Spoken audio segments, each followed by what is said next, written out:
Boy, do we have a show for you tonight. We got more evidence on how these guys 3-card mollied us, man. They 3-card mollied us good with this one, man. They almost had us, though. But me and Chief Skype at the North Gate is back on with some more banging information and clips for you, man. I tell you, these clips right here is really heartbreaking. For my Egyptologist guys, they might not like this one, or they might like it. I mean, why shouldn't you like it? It's still, we just we showing you the right location. So, Roy, you want to say, hey, y'all hit that like, man. This is about to get good. Hey, Roy, you want to say anything before we open up with this first nail in the coffin?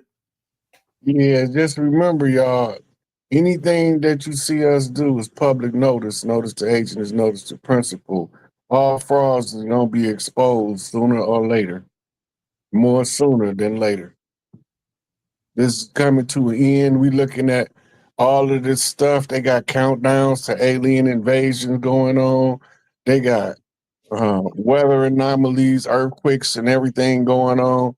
Got spaceships parked by the moon going on. They got spaceships coming from deep space going on. They got government infiltrating itself going on. Right? So it's all a big cluster of events all rolled together. Individually, they each tell a different piece of the story. But when you put them all together, you get the panoramic view that something huge is on the horizon.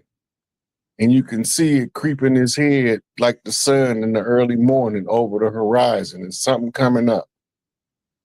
And this is what they call event horizon. It's right before the event, you start seeing the effects of the coming event play out in the stars, the zodiac signs, and the numerology, in the gematria, the public spectacles, the political satire out of Washington, the Hollywood parodies and central casting out of Hollywood, Los Angeles, the city of angels, right? So we watching all of this stuff happen, but we only used to seeing small pieces at a time. So we won't never look to put the bigger puzzle together with the small pieces we see. Mm-hmm. So we about to get on into it, Elder. You can roll the coin and we can get started and let's see what we're going to talk about. This is the Young Elder production. Thank you for your time, energy, and effort in showing up to this glimpse into the future. Hey, thank you for flying Delta, man. You know what I'm saying? Buckle your seatbelts. This is about to be a good ride right here. Egypt, 1934. Beneath the blazing sun and upon the golden sands of the Nile, mankind embarks on a monumental feat, the first ever construction of a colossal stone pyramid rising proudly from the desert floor. At the heart of this vast site, thousands of workers labor tirelessly, hauling and placing enormous blocks of stone with astonishing precision. Though only the lower tiers have taken shape, the grandeur to come is already apparent. The pyramid stands incomplete, yet awe-inspiring. Nearby, carved from solid bedrock, the majestic head of a lion with a human face begins to emerge. Dubbed the Sphinx, this enigmatic sentinel is destined to watch over the sacred grounds for centuries to come. Engineers, dignitaries, and curious onlookers gather to witness history in the making. Never before has such ambition been poured into the sands of time. And so, before our very eyes, a legend is born. Not from the pages of ancient texts, but from the hands of modern men, chiseling their place into eternity.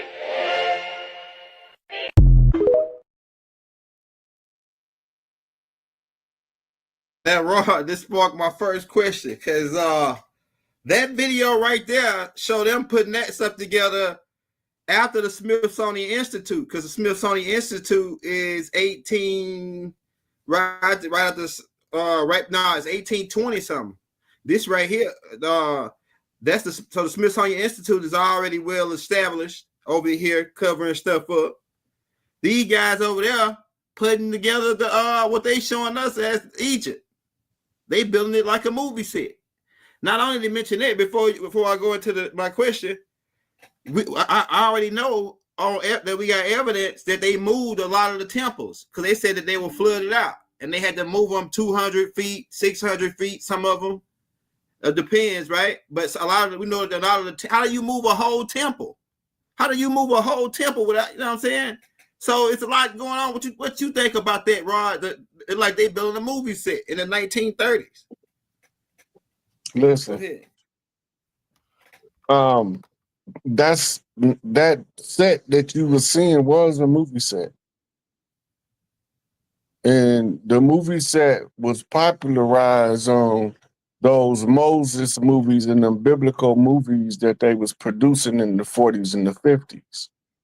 The only reason why you know that difference between the Giza Plateau and that replica they was building, there's a whole story that go with that film, the backstory to what we were seeing play out in the video, right? And they also got papers about it where they talked about trying to duplicate the construction of the Giza Plateau. So they was filming as they was seeing if they could match the architectural precision and the industrial labor to build a pyramid. But those pyramids is no ways as big as the ones in Giza. Right. This is how you know the difference from the set and the Giza Plateau, because one of the stones of the Giza Plateau is 60 freaking tons. 600, 300. You know, so when we started talking about moving tons, we don't have that technology anymore. It got destroyed in the wars. Right. Right. But there is the remnants of the tire tracks that we left behind going through the mud and all of that. Right. You know, so they know that we had vehicles. Then when you go to India, the longest continuous record is in the Tibetan caves. And in there, they have actual drawings that's thousands of years old of vehicles, spaceships, city ships, a whole city on a ship, right? We used to have a lot of them, but the wars brought them down. A lot of what you see under the ocean is those wasn't cities from the ground. They were cities that were shot out the sky. Right? Earth was way bigger than it is now. Right. Right? The original moon ain't there. Right. But I think they switching it back now. Because when I was looking at some pictures of the moon the other day, they had two crescents, and behind one of the crescents, you could see a full, complete orb that was bigger than the crescent. Yeah, I saw some weird. What day that was, bro? A couple days ago, about 2 days ago. Yeah, I think I seen some weird stuff like that too, and it was an orange hue on it, like an orange hue. I saw it from this angle though. Yeah. But then you also seen some other planets. You know, so we've seen a lot of stuff going on in the stars over the last few weeks, and then the sun been going bananas, and the Schumann resonance been going hog wild.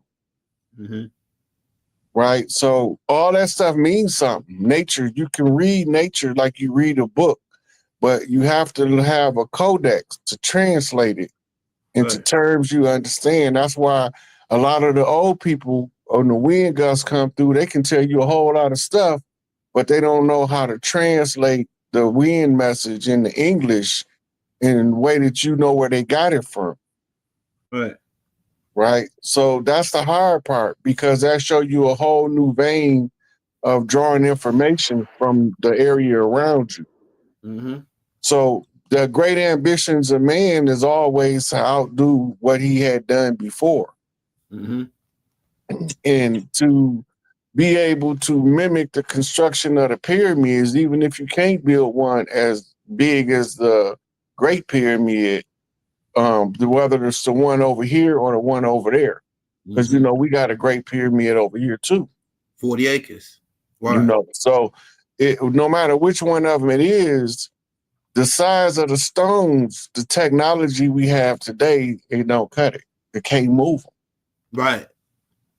right? But when you start talking about using vibration to relax the Higgs boson in order to neutralize the mass matter to reduce the capacity of the overall weight by suspending the densest part of it in the field between the lightest part of the atoms. Because the Higgs boson, the God particle, is the particle responsible for mass. That's why it was a big deal when it was rediscovered.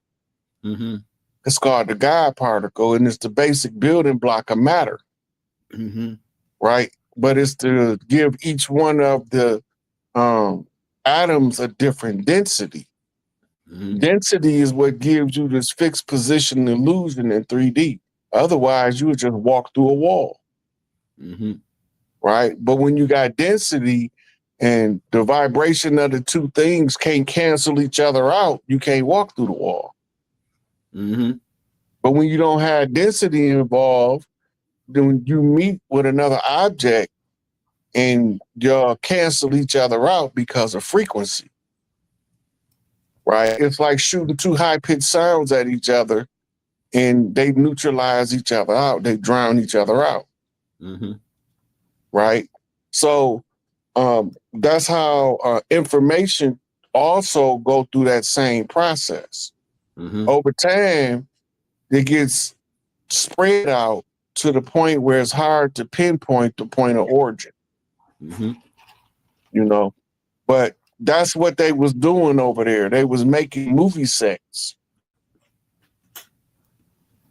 you know, and a lot of the historical narrative they gave us is based on movie scripts that's based on translations of ancient writings. Right.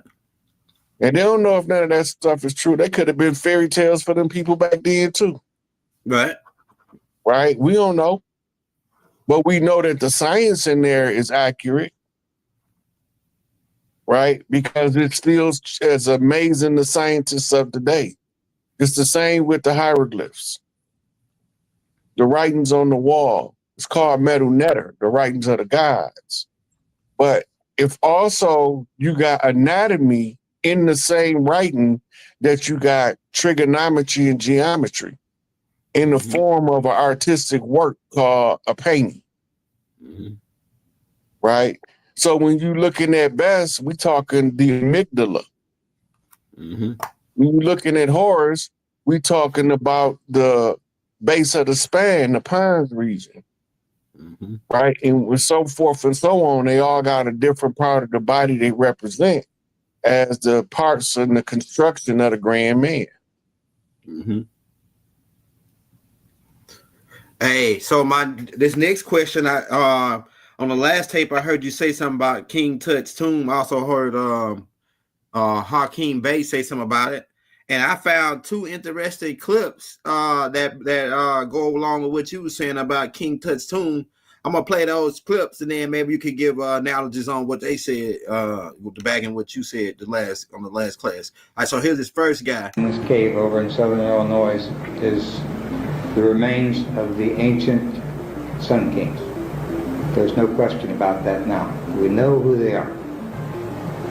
The question of how they got there is something else again, until you think about it.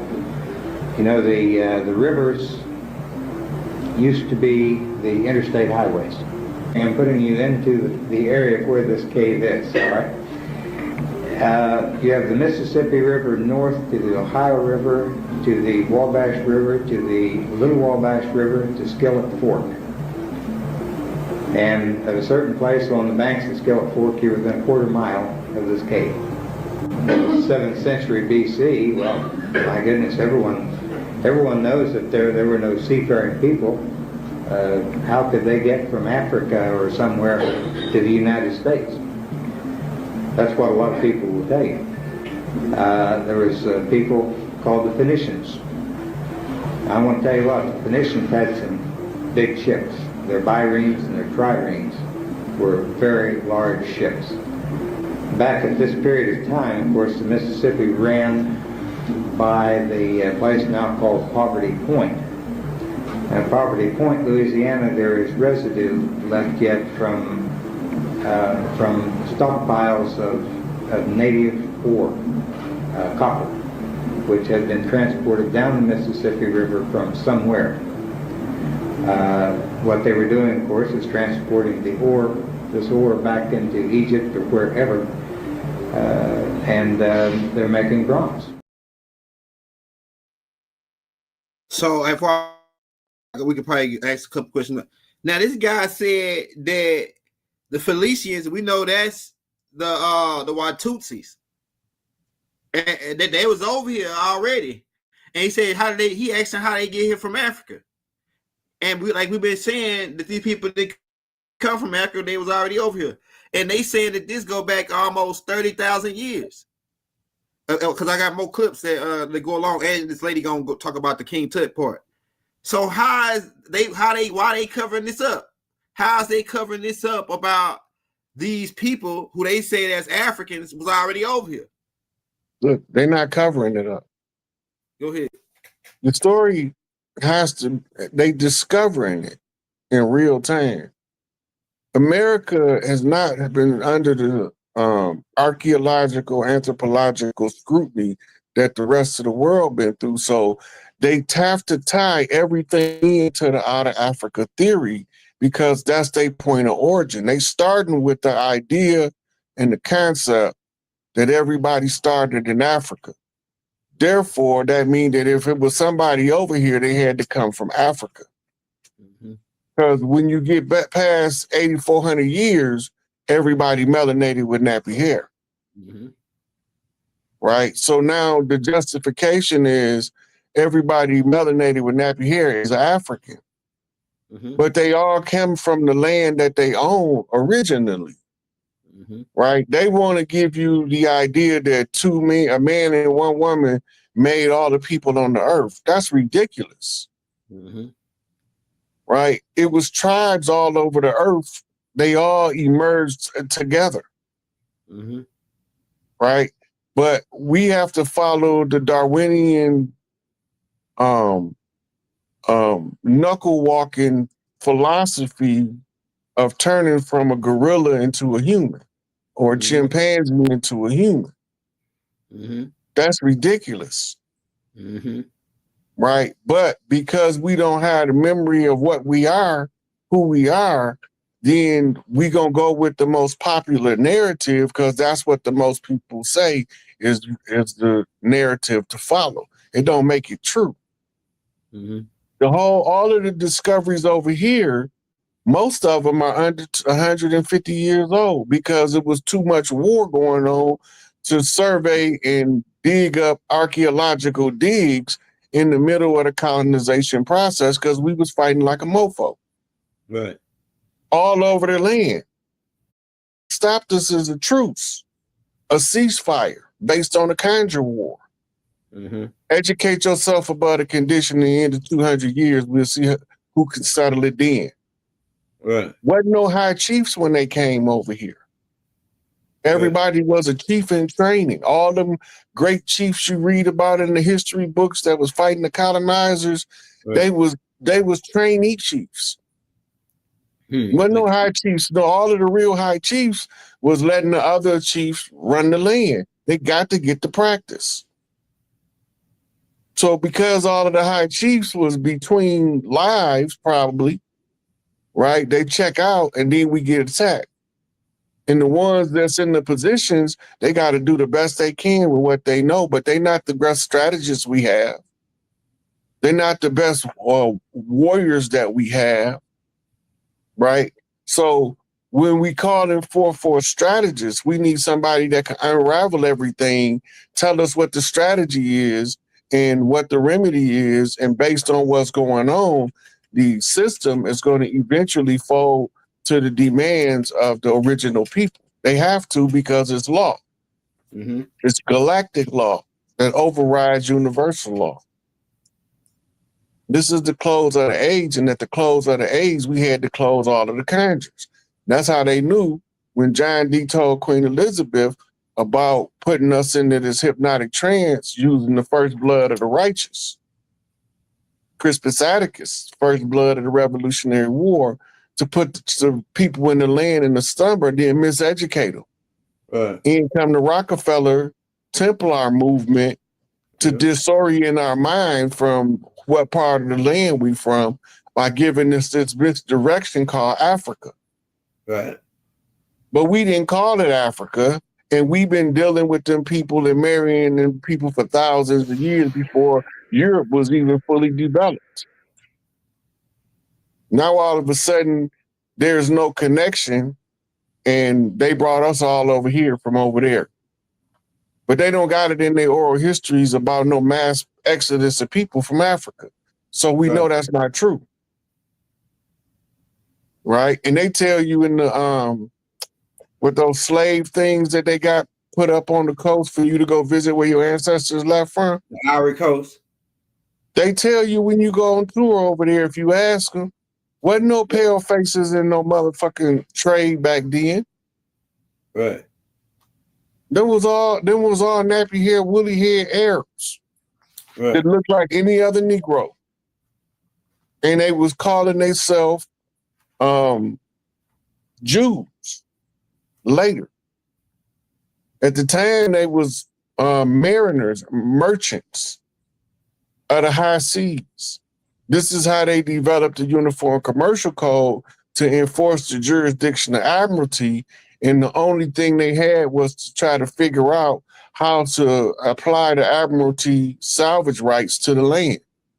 Yeah. And they've been pillaging us ever since under the squatter right, under the salvage rights, right? And they've been using eminent domain in order to continue the search for more of the civilis mortis, the black folks, labeled dead, lost at sea. Yeah. Right? The reverse side of the coin is they talking about the stealth priests, the ones who we know is going to emerge on the land, but if we got to stop them, if we don't want them to reclaim their birthright, because all they have to do is put it in the public domain. And when enough people get a hold of understanding of what's taking place, then the changing of the guard takes place. And we there now. They burned these. Anana mentioned something about her daughters being burned at the stake when they first came. And it's about around 150 years when they said that these people could come back.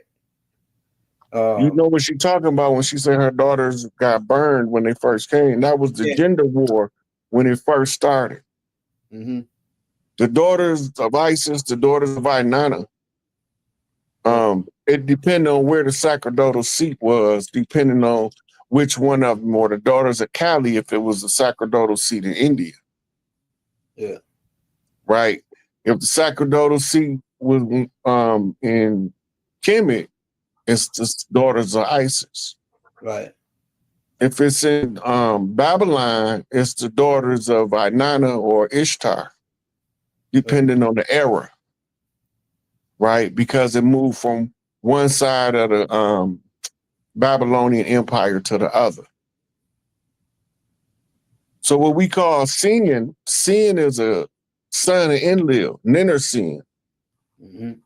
And he's the military strategist who wrote this 120 Degrees of Trigonometry, Yakub story.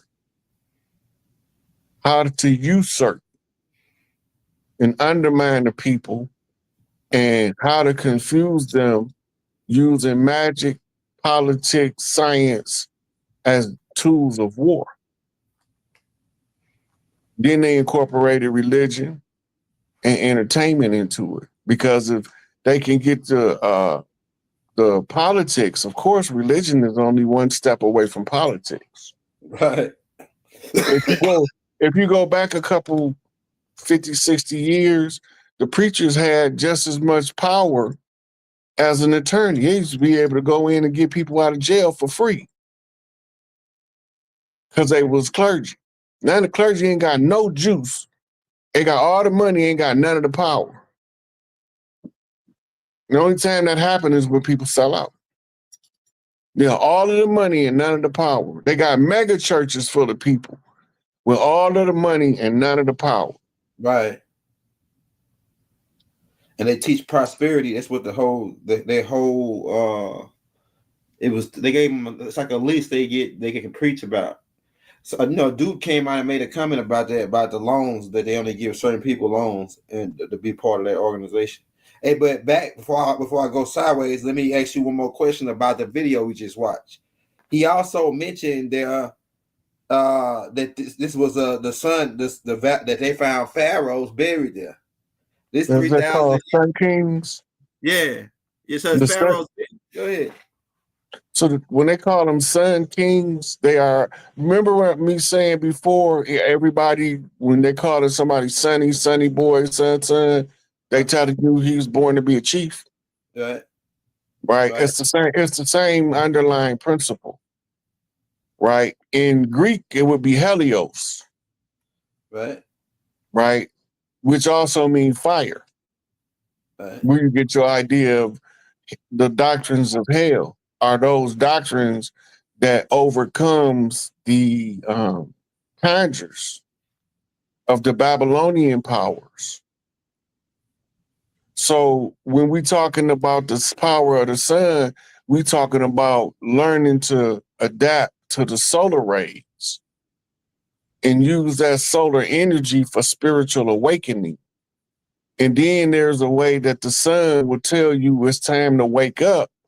And we in that time now. And this is why they waiting on the great solar flash. Because he's going to give out a super flash that's going to make the earth orgasm. And everything that don't belong on here when she scream, out of here. Mm-hmm.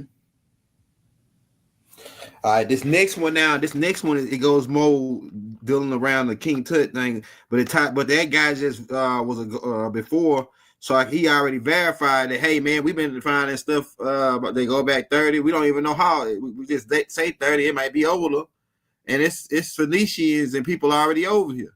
So that's what he calling them, but that might not what they call themselves.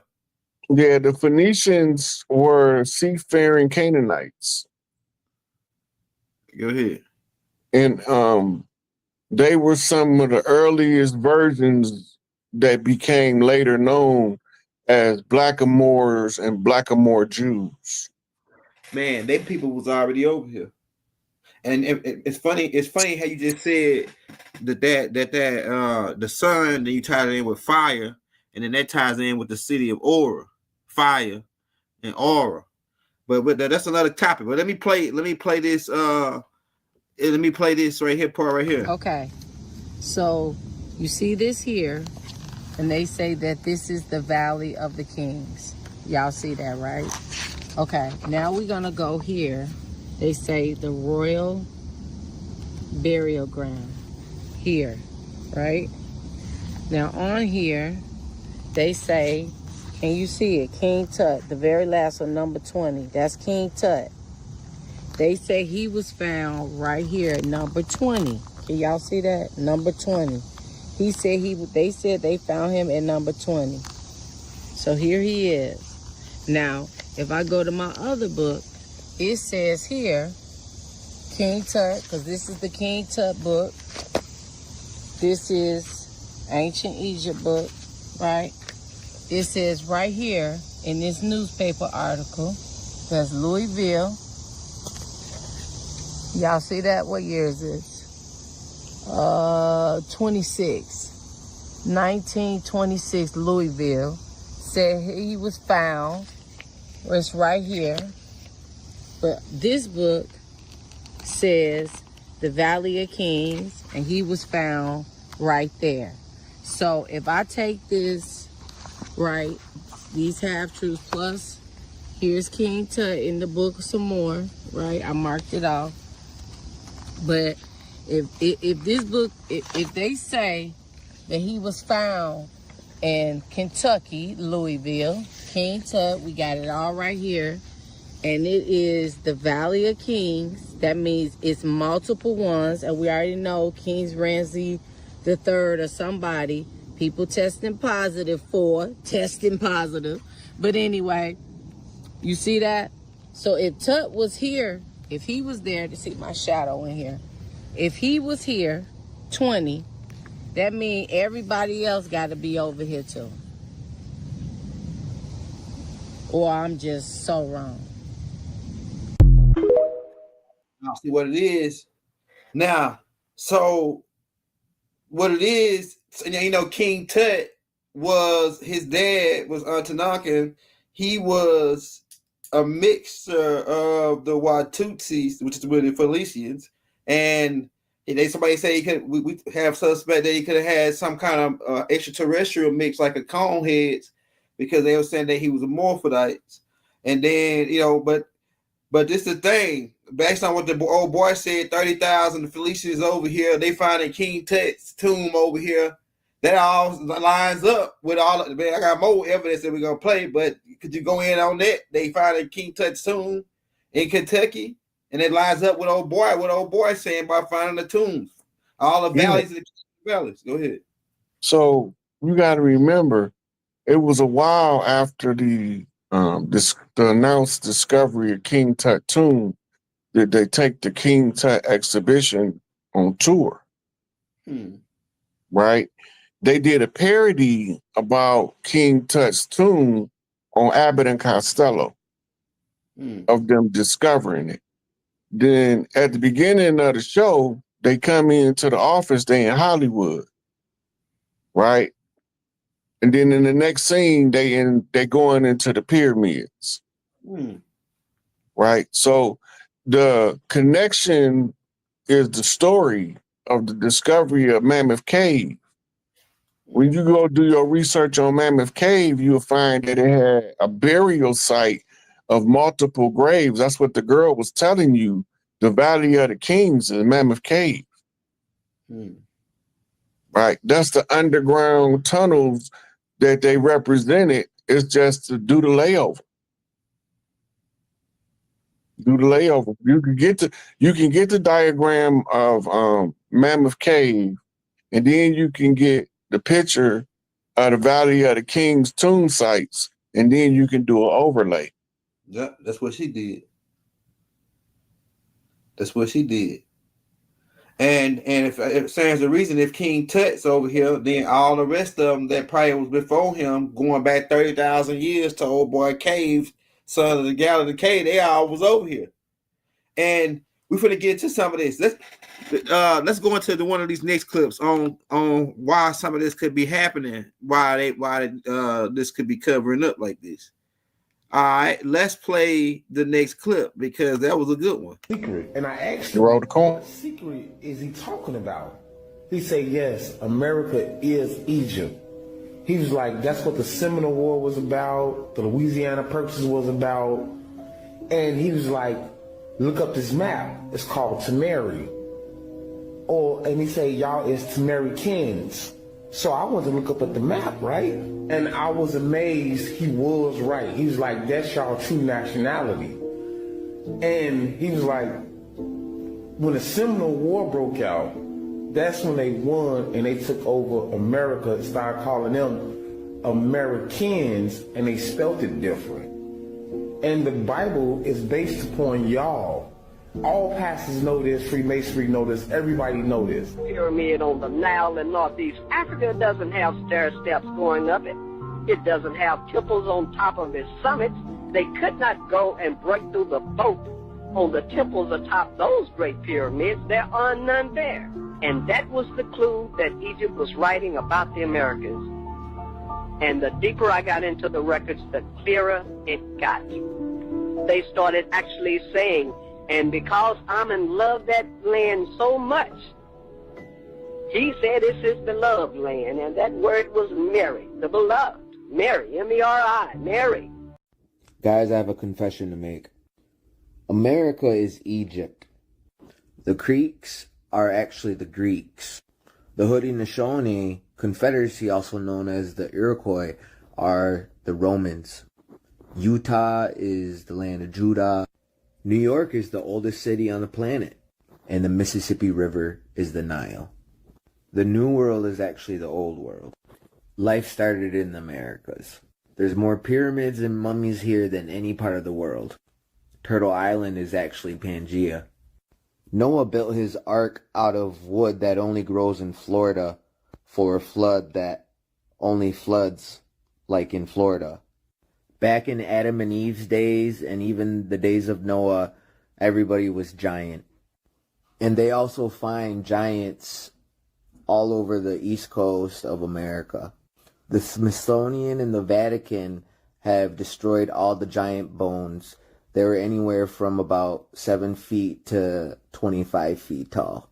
The Mesopotamian creation story about the Anunnaki, the twin brothers that came from the stars, named Enki and Enlil, that created mankind and taught them things, sounds a lot like a lot of Native American creation stories about two twin brothers that came from the stars that were giants and created mankind and everything.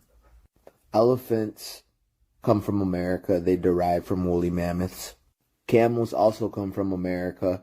They derive from alpacas and llamas in South America. So do zebras and horses. Cheetahs also come from America. The Aztecs called their lands Aztlan, and it's actually Atlantis.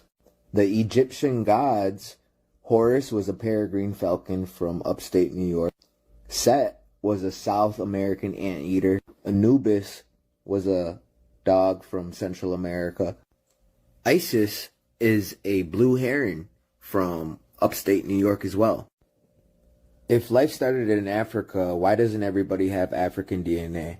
But everybody has a Cherokee grandma or a Blackfoot princess grandma. Modern science says mankind started in Africa 300,000 years ago. But here's a hammer that's 400 million years old, found in Texas.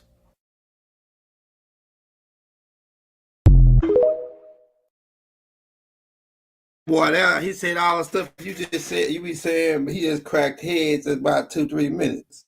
That's what Yeah. he said. One thing he said that, like he said that the Creeks is the Greeks. All that's overlay, all that biblical shit, that's overlay. All of these cities and country named after biblical cities was after the fact names. There wasn't the names before colonization. If all you got to do is look up when they was chartered, because that's when they was named. Right. They had to be named in the charter. The fact that they need a charter, meaning that they need somebody to okay them to name and claim that territory. That's part of the salvage rights. Right. Right? So we operate in government, they step on our government, and then they put their government in place of ours. Mm-hmm. That's what they need charters for. We didn't need charters for our villages. Most of them was on a family farm anyway. And then we lived off the produce of the farm. We didn't have no grocery stores. We didn't need them. Mm-hmm. We need some eggs. We go out to the chicken coop. Mm-hmm. You know, you got them big old uncles out in the barn slaughtering cows. Mm-hmm. Back then it was bison before they came, but when they switched to stock out. Hey, y'all hit that like, hit that subscribe button. Huh? Yeah, so once they switched to the livestock we use from, it got you real low, Roy. Yeah, we echo.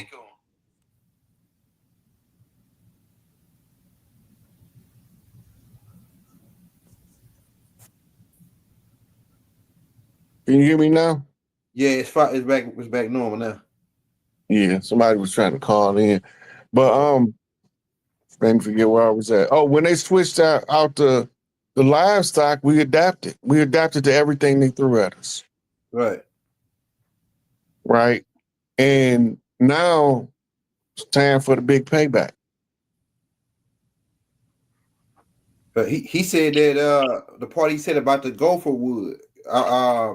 I got a whole tape on it, and I got a couple of clips from that tape that I'm gonna play in just a minute. That's only found in Florida. So if Noah, we know some of this stuff could be allegory, and some of this stuff they found in the gimmick Epic Leash. We saw a similar storyline. But what we saying is, if he used gopher wood is found in Florida. So how do they get around that, bro? How do they get around that part? The Bible? They lie. They flat out lie. Okay, go ahead. That's only look when the truth comes. The only way you combat the truth is to tell a lie that is convincing enough for people to believe over the truth. It's the only thing they can do. That's why they keep telling me we all from Africa. We are not from no damn Africa. Right. And and people think when we say that it's a knock on Africans. It's not a knock on Africans. Go ahead. Right? It's a knock on colonizers trying to disassociate us from the land by telling us we from somewhere else so that they can hold the rights to the land because we don't know who we is and we at home. So if we at home when we don't know who we is, they don't got to give us nothing. Right. But once they understand that we know who we is, we know who run this, whose territory this is, by birthright, all we do is put it in the public domain. It's the land of Tahuti for a reason. Right. Right? So even when you go back, everything in the Emerald Tablets start over here. Right. That's facts. You know, so we can chop it up however we want to. It's just that this narrative has been controlled with misinformation, propaganda, and disinformation. Right. Misinformation is designed to make you believe something that's not true. Disinformation is to steer something that could be true in the wrong direction. Right. To make you follow a different trail than the trail you should be following. Right. Right? Propaganda is used to flood the market with so much of a type of information that it got to be true because there's too many people saying it. Right. Even though it's not true. It was just made up. Like the United States was the government for the people. It was intended to be that way when it started, but it wasn't for the people of the land. It was for the people that came. Mm-hmm. They weren't never supposed to cross the Appalachians, and they weren't never supposed to deviate from their 13 colonies, but they used the law of warfare to assert their jurisdictional claim. Mm-hmm. And we fell for it. Mm-hmm. Mm-hmm. This guy also mentioned another piece where he said that I think I already asked that question. I'm gonna roll this next one. He said I think I asked you about the gopher wood. Now let's roll this next one and see what we got. And I asked him, what secret is he talking about? This is the war they never taught us. From 1492 to 1775, America wasn't discovered, it was invaded. Not by one country, by 7. Russia came through Alaska. The Netherlands took parts of Canada. Britain and England worked both east and west coasts. France came up through New Orleans and the Gulf. Italy moved through Texas and Gulf territories. Spain invaded from the west coast down through Argentina and Chile and back up the spine of America. This wasn't exploration. This was a 283-year war, and the target indigenous Black Americans, the copper-colored, wool-haired people already here. They didn't come here to enslave Africans. They came to steal land from the indigenous. They just called us Negro to erase who we were. By 1775, we surrendered. We lost our right to vote, lost our land, and got renamed. They threw us on reservations if we submitted, and labeled us Negro if we refused. And now they act like we don't belong, like our story started on a slave ship. But the truth, the ships never brought us here. They were used to ship us out, erase us from this land. This war wasn't just physical, it was legal, paper genocide, land grabs, reclassification. The original Americans are now called everything but what we are. You want to know why we're struggling? Because we're fighting under false names, false history, and stolen status. It's time to correct it. Learn the truth. Reclaim your status. You're not lost. You were renamed. And now it's time to return. Please like, share, and subscribe. Give your honest opinion.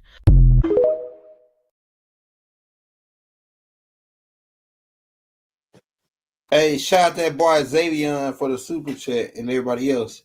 We'll get to your questions.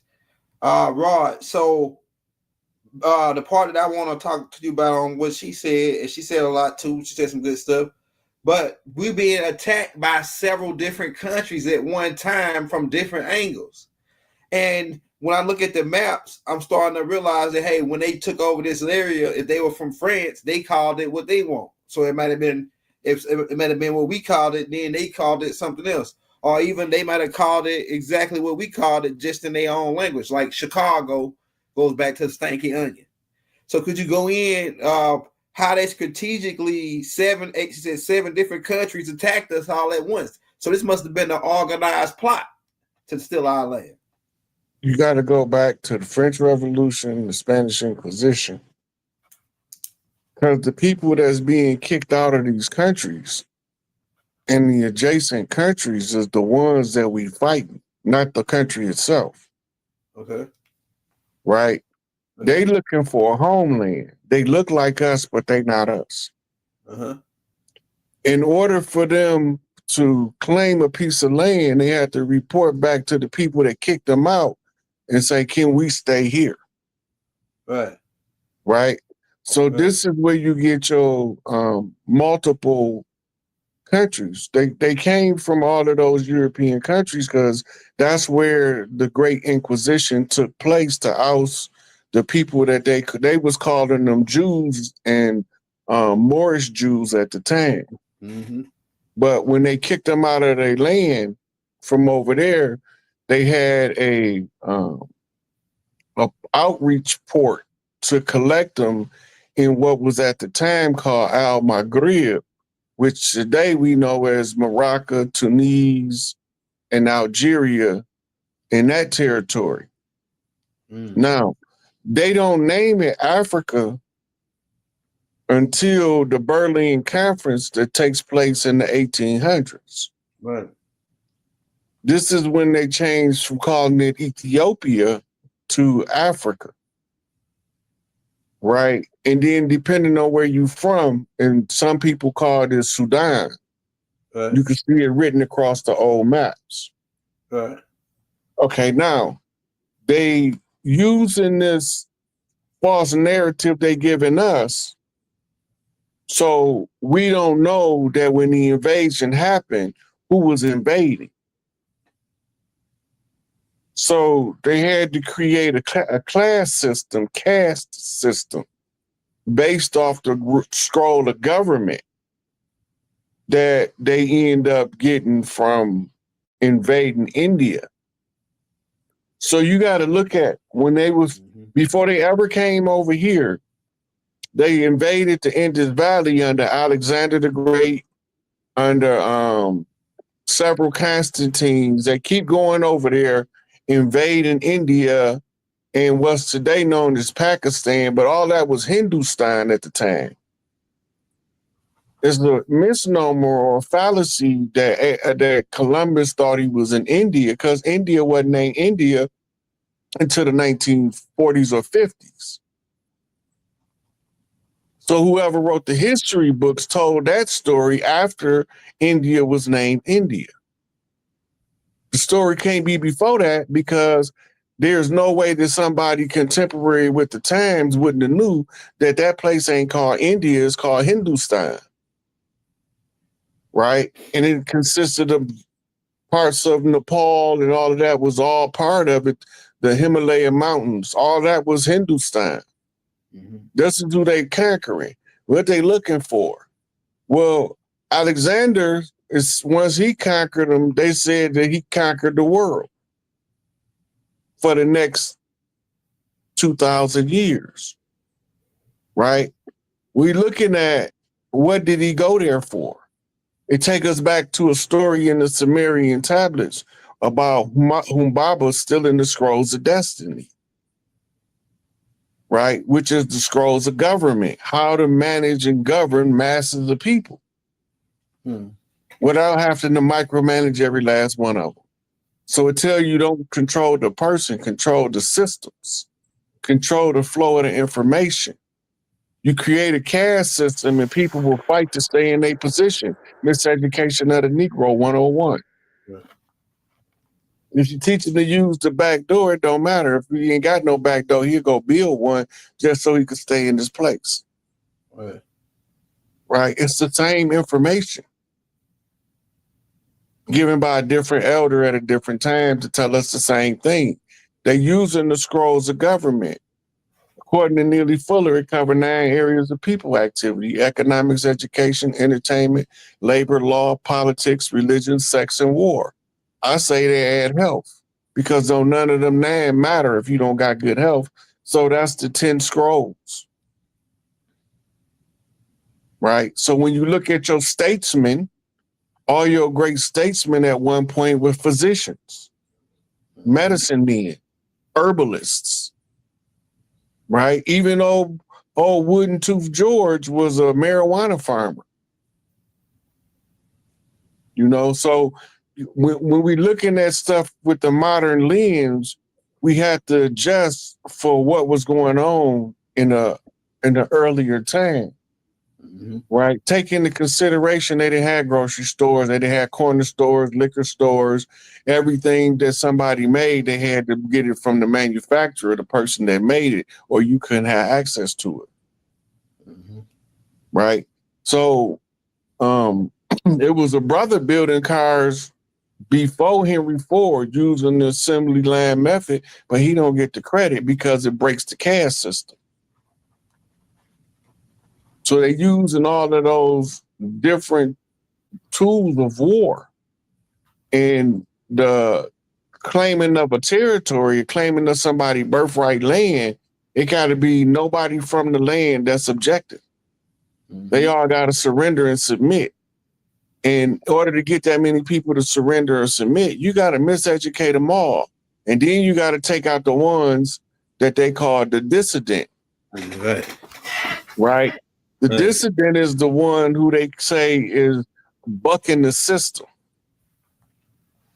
He bucking the system. I mean, he don't want to go along with the fairy tale. He wants some real information to be put on the floor. How am I supposed to be paying child support and I don't got no contract to pay? Right. Show me the contract. Where the contract at? Right? So they want you to go through their system so they can tie you down to a contract. Adhesion contracts are fraud contracts. And fraud vitiates all contracts. If you don't voluntarily enter into a contract, it's a fraudulent contract. All of these treaties are fraudulent contracts for 2 reasons instead of 1. 1, they was all predicated up on fraud.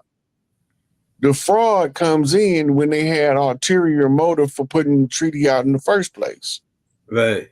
Now, which takes us to the second reason why the fraud on the treaties are fraudulent, because they never honored one. And they haven't been able to produce one that they honored. But they haven't also produced one that the native didn't honor, that he gave up in good faith. Right. Right. Then we mad at the $5 Indians because they Mongolians. But guess what? Just like we didn't know at one point that we wasn't from Africa, they don't know they from Asia. Right. Go ahead, Rod. So we mad at them for being taught our history as their history. But one thing we got to realize, in order for them to be able to practice our dances on their rituals, one of us had to teach it to them, because it don't come natural to them like it do us. No. So we had to have some of us teaching it to them. And one of the things that they knew that was going on in the early reservation days, and this is how we got blended in with them too. A lot of them are coming from off our bloodlines by secondary descent. Right? And that means that somebody from our bloodline married into their bloodline.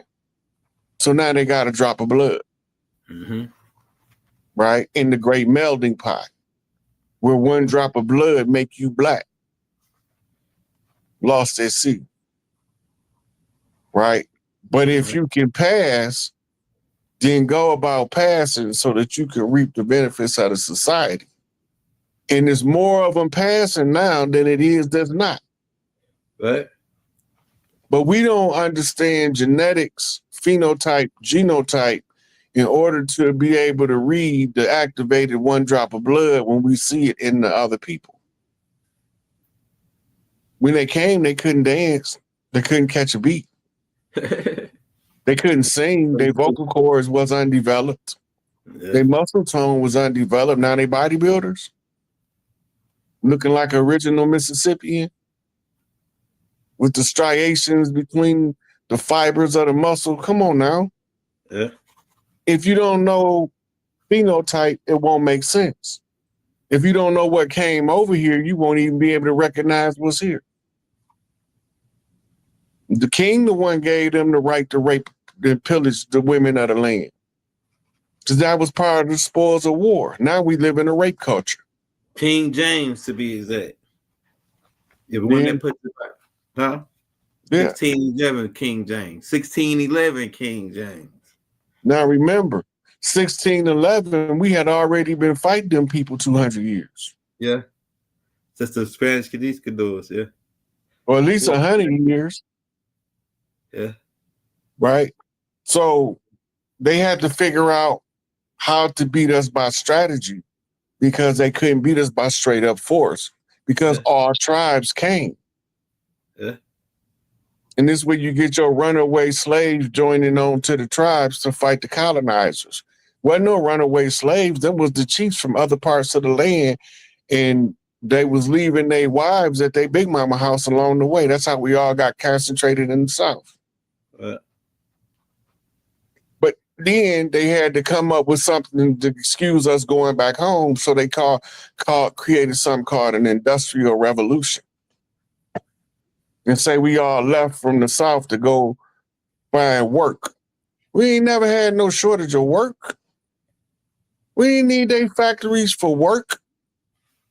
We used to outwork everybody. They used to burn our job sites down so that they can keep up with the quota that we were setting the precedent for.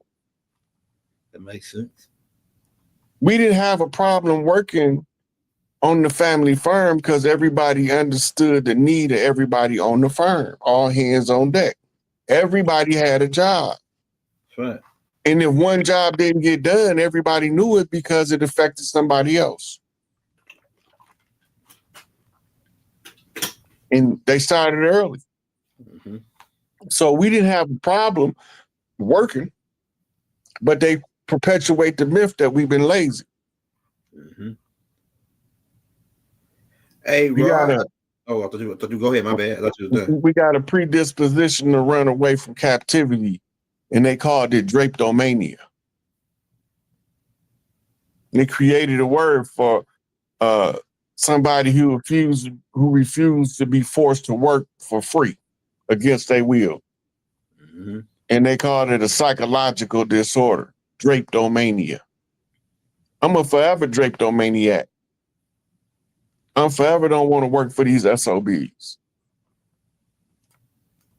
And you know what they said the remedy was? What? Work him till he damn near die. Work him to the bone. Yeah, they said that's one of the remedies. They got another term for being lazy for refusing to do the work. I forgot what that term was. But that's the guy who they patterned that Willie Lynch letter after. Making up all that maintaining slave nonsense. It was Dirty Moore who put it together. Hey, Rod, you said I'm glad I got my notepad out. See, I got this new thing. Well, I'm gonna have them because I'm gonna do AI on this joint. Hey, but you said right here, you said that who taught them. I think I got an answer to that. Who taught them? I think the Black Boule became those guys that were teaching them. They became known as today as the Black Boule, but they started out educate because they all high in the education right now. Still to this day, they control the Black Boule. They had to be like the people that was teaching them, teaching these people how to be like us. What you think about that, Rod? They was clergy. Oh yeah, that's right. The American Black Boule Society wasn't created yet. You know what I'm saying? Like the start, like I think like it wasn't created yet, but I think what the people that was teaching them, that eventually that group, that organization, whatever it was called then, it counted into the Black Boule. I bet you, like a partial. I bet you, it just make a lot of sense to me. sometimes, but some of those tribes took sides with us. Mm-hmm. The ones that took sides with us, I'm inclined to believe that somebody that was from us taught them. Right. Right. The ones that look at us like pale face look at us, Mm-hmm. they the same thing. Them the ones that took sides with the pale face. But Right. pale face was the one that took side with the dirty Moors. Right. Hey, See, you gotta remember, it's a premise, right, to a piece of property to everybody involved in this. Mm-hmm. Mm-hmm. It depends on who wins. Mm-hmm. If the tribes win and we able to know who we are on this land, then the land gets reallocated back to us. Mm-hmm. If the invaders win, all of them people that been pretending to be us, they get the land. But they lost. Right. They lost. So now you see they running back bloodlines of people on reservations and certain ones being deported to Asia. Mm-hmm. When that's not a common knowledge part of that 14th Amendment birthright citizenship thing, but they lost the war. They took sides with the wrong people. The ones they ain't bothering took sides with us. Mm-hmm. But the ones that they bothering, they probably own casinos and all type of stuff, and now they kicking and screaming on their way out the door. You took sides with the wrong mofo. Yeah. You bet on the wrong horse, baby. You out. And now you got ICE putting out commercials trying to convince the police to leave the police force and come work for ICE. Right? Because that's under the control of the office of the president. It ain't under control of your city government. And all of these police don't know that if they don't get off the force soon, they ass out of there. Interesting. And I was just doing what I was told is not an excuse, just like it wasn't in Nuremberg. Crimes against humanity is crimes against humanity. Even if you wasn't the one who actually perpetrated the crime, you was part of the network of the criminals that did the crime. You was their brotherhood. Right. Right? You kept their secrets about the dirt they did because you knew they did it. Because every police force got dirty cops on it. And the good cops is just as bad because they don't say nothing. That's right.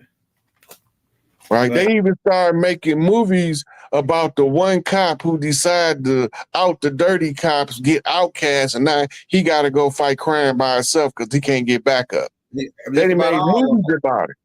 Mm-hmm. All of them like this. It's about right. But see, nobody's going back. Like they traced the mafia back to Sicily, but don't nobody want to go tracing the police back. Where they come from?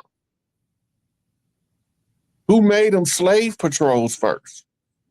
Who did the slave patrols work for? See, if you don't ask those questions, you can't get back to the source of the information. When you start asking them questions, AI tell you who it is. Yeah. All of the police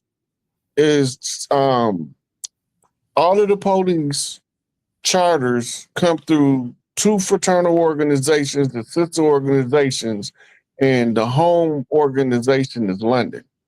Yeah. The handbooks come from London. There is not a law book in America copyrighted in America that you use in court, case law. When you get your congressional bills passed into laws, they don't get copyright over here. They get copyright in London. You can open up the cover of almost any legal book, Northwest Reporter, Southwest Reporter, United States Code, Annotated, Corpus Juris Secundum. They all copyrighted in Europe. Ain't it a copyright office in DC? Right. Why they got to be copyrighted in Europe? Because the judiciary is chartered out of Europe under the Bar Association, the barristers. A lot of these judges, they think they just got a good job. They don't know their ass finna go to jail too. Lawyers, judges, prosecutors, they all out of there. They done waged war on us. We didn't wage war on them. They part of the war machine that's assaulting us. It's just a matter of time for it all come out. We just waiting on them to do the Obama announcement so we can get this ball rolling. Because they already did what they gonna do with him. Yeah. So now they can come on out and tell us about the central cast, the several clones and all that. They can tell us all that now. Yeah. Because we can see it is playing out in our face. Right? And then you got the Sleepy Joe situation. All them work for old man Bush. Joe Biden, Barack Obama, Bill and Hillary Clinton, That's right. Jeb Bush, George Bush. Ronald Reagan the arm was twisted to work for him when he didn't want to. Mm-hmm. We don't be paying attention enough to be astute of what's really going on, but it's over with.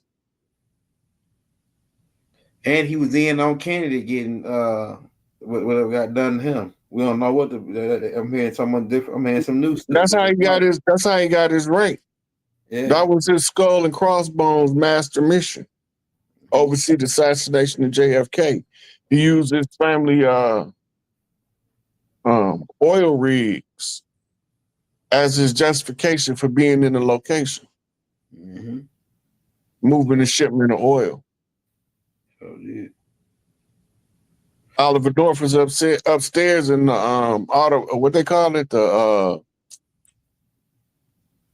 book depository, and George Bush is leaning on the wall downstairs, watching it all play out. Oliver North wasn't the shooter.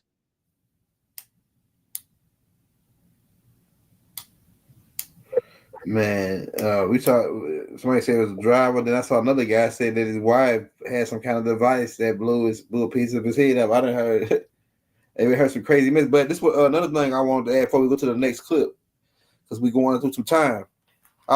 You said something about the Indus Valley. I got evidence proving that the Indus River was the Colorado River. And that the Indians, where the Colorado River run down, that's the Indus Valley, because Zechariah Stitchin not only allude to the fact in his books, and then some of the Atlanta documents that I went through, where she was talking about how they try to switch her land around, and about her team. I got some clips in here on that. Actually, I got some clips that I'm gonna play on that. Yeah, but it's just one thing. Let me roll that next clip, because we gotta roll. There's some good stuff in here. We gotta get through some of this stuff. Let's see what we got. He's mistitled as the Nile. This location is at the entrance of the Egyptian Sea, aka Gulf of America. As previously mentioned, the mouth of the Great River cannot be at the Mediterranean Sea and also at the Great Sea and western border of Lebanon. This is a biblical geographic contradiction. Not only is the Mediterranean not the Great Sea, which is obviously the Pacific Ocean, the largest body of water on Earth, and western border of the true Lebanon on the west coast of America, as distinguished by the oldest and tallest trees in the world, as referenced in several passages in the Old Testament, but it is also not the Egyptian Sea, because the misnomered Nile does not have the 7 streams, as referenced in Isaiah. Be all this as it may, the importance of this location specifically is the fact that the city lies at the mouth of the Mississippi. The reason why the French are so important is because they were the first Europeans to colonize this area and are essential to the heist of ancient Egypt and the information regarding its history. During the French supposed invasion of Egypt in the Middle East, they discovered a lost history of Egypt that no one Arab historian cared enough to even study or translate in over 1,000 years. Does it even make sense that France was the first to translate the Egyptian language or its history? Even the sense of being a lost civilization is a contradiction as well. Not only was Egypt a Roman province, it was a Byzantine province after that. Not to mention King Louis IX went to war in Egypt. All of these people from Europe should have known how to read hieroglyphics at the very least, but they didn't even paint pictures of the pyramids. You know, art existed at the time, but the fact that nobody even cared to draw it. The point I want to ask about this is that the storylines they give us about corn. We know that corn originated over here in America. And in the Bible, when they're talking about Egypt and going to Egypt, and they refer to corn, we know that Texas is one of the number one. Texas and Louisiana, mainly Texas, is the number one producer of corn. And the Nebraska area, the middle, what they call the Midwest, or what they call the Central Time Zone, our center time zone on the Turtle Island is the most productive in corn. And so. And then, based on the maps, the Gulf of Mississippi or the Gulf of Mexico was the Gulf of Egypt. What's your take on that, Rob? And with all the stuff that's tying up with all the Egyptian artifacts and things. Well, the first thing you got to realize is the Nile is what they call an architectural marvel of ancient times. Mm-hmm. The Nile didn't used to drain into the Mediterranean. Mm-hmm. The Nile used to drain into the middle of the Sahara Desert. And the rerouting of the Nile was to fill in a crater from a war. And so they rerouted the Nile to aid in the flooding of the Mediterranean. And right between the Pillars of Hercules used to be a land bridge. They bust the land bridge out, and that's how the Mediterranean got to be salt water, because they filled it from the Nile, fresh water, in one area. In the other area, they filled it with the Atlantic Ocean by tearing that land bridge out. The same bridge the Etruscans used when they walked across to go into Europe. Right? So now that you know that the Nile that's not its original route. The only place where the route is original is the Mississippi. All of those, all that stuff over there is replicas of stuff over here. Mm-hmm. And because so much time has lapsed since that stuff was built, we think that the ancient building of it was contemporary when it wasn't. If you get this book, it's called Popol Vuh.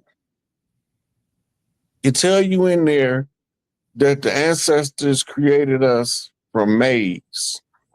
Mm-hmm. Corn. I'm gonna let that rest on that one. I did a tape on it. All right, let's roll this next one, because this some good stuff we got here, man. We're going to go through everything that the Smithsonian has. There are more mummies. The Smithson family and the history of the Smithsonian Institute is something that we could never talk too much about.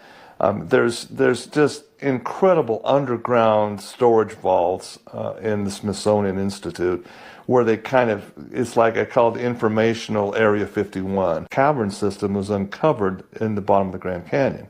The Grand Canyon was actually not a small river carving it through millions of years. The fact is, with the Uinta Basin, all the inland ocean that was all part of that, something cataclysmic happened, fracturing of the rock around the time of 30 AD that caused a massive amount of water to go out over a short period of time and carve the Grand Canyon out. There's plenty of evidence of that. Major Powell did his first expedition down the Grand Canyon. Everybody thought he was crazy as a loon. You know, there's one-armed major was lost his arm in the Civil War, coming down in the 1870s. They mapped this great river. They thought it would never make it out. If you look at the Powell Museum there in Page, Arizona, there's little boats and they go over the cataracts and the massive amount of water. It was an amazing feat. He survived, as we know. He had a Native American Navajo guide that basically took him down, not expecting to even know if he'd survived the trip. Powell wrote everything in his report to Congress, and he explains what he found looking up at this cave, which was quite a ways up from where the river was flowing in 1870s. And as the explanation went, he went up into it, was able to rock climb up to there's like a keyhole opening that was not natural. It was absolutely carved. And he went in and was shocked with what they found, and Egyptian artifacts galore inside. So he didn't have time, of course, to do a full-scale excavation, but in his report to Congress, he made mention of it. Well, that, of course, garnered the attention of the Smithson family, and the Smithsonian Institute sponsored a second trip through, this time loaded with photography equipment, to document what was in there. And so the Smithsonian Institute went in there and, my goodness, took all kinds of pictures. And instead of going on down the river, they actually hiked up to the top of the rim and went overland from there to map that out. Okay, that's part of the unknown history of the early expeditions of the Grand Canyon. A guy named G.E. Kincaid, who is an employee of the Smithsonian Institute, he's survives the Great War, comes in, and he's funded by Smithsonian to go back in cavern system. So Kincaid does that, goes in under the disguise of mineral exploration, prospecting, okay, and he locates the exact same Powell Cave, goes in with his photography equipment, and brings out a massive amount of precious metal artifacts, comes up over the top. He's so excited about what he's found, he makes a press front page headlines. Amazing find in the Grand Canyon. News articles on my blog, which was all from, again, the Smithsonian Institute. Well, my blog was shut down and erased, actually, in December of 2019. A lot of people, oh wow, this is fantastic information, Doc. I just post them. So the question that people ask me is, where'd you get these pictures? Well, I had he's now deceased, so I can talk about him now. A friend named Dr. Melvin Laney in Washington, D.C. had high-level security clearance, and he had full unfettered access to the Smithsonian's archives. He sent me this information tied into what I'm working in the property here in Utah. Now, another story for another time, but it tied in, most definitely ties in, this story of G.E. Kincaid and the amazing discoveries at the bottom of the Grand Canyon. PowerPoint presentation to people who want to come and see this. I think it's interesting. Smithsonian says, no, it never did happen, but you got into the actual archives. You got actual documentation. And it's an amazing, jaw-dropping story. Let me just give you some hints of what we're going to be showing. Massive amounts of mummies. And the big thing is, Terry, is there were thousands and thousands of panels of Egyptian hieroglyphics that have been interpreted. And what it tells the story of should rewrite all the world's history, frankly. Because it's none other than the biblical Joseph of Egypt and his history. It answers the question, really, it was more than just a deal with Potiphar's wife that elevated Joseph to be the most powerful vizier, in second only to the Pharaoh himself. It tells. What if the Mississippi River isn't just America's great river, but the Euphrates from the Bible? In Scripture, the Euphrates is tied to Eden, and Revelation warns that when it dries up, the end times begin. Everyone assumes that river is in the Middle East, but the Mississippi matches the description perfectly. It's massive, winding, and powerful. Even the name Mississippi, from a native word meaning great river, mirrors the Euphrates title in Hebrew, which also means great river. Ancient native legends even tell of a serpent river echoing biblical accounts. So if the Mississippi really is the Euphrates, then maybe the prophecies aren't happening overseas. Maybe they're unfolding right here in America. Hey, Rod, I got a couple more. I just ran them two back to back. Now, based on what he's saying about the Grand Canyon, because he talked about the crash. Doc already broke that down about one of the Four Winds, which was one of the ships that was locked in Nubaru force field from the Ninja fleet from Meldeck, crashed down. I think it was the West Wind or one of them. They crashed down into that and made that going when it was Tiamat. But that ain't the point. But the point I'm trying to say is they got pictures, so it just ties in with what the other people just said about the Valley of the Kings, and the other guy saying they found the others, just tied all in that, hey, these people were already here, or the people they call Egyptians. Yeah. So the whole thing is this: in order for the outer Africa theory not to be crushed upside his head, they have to try to justify everything from a perspective of coming out of Africa. America is the original cradle of Earth civilization.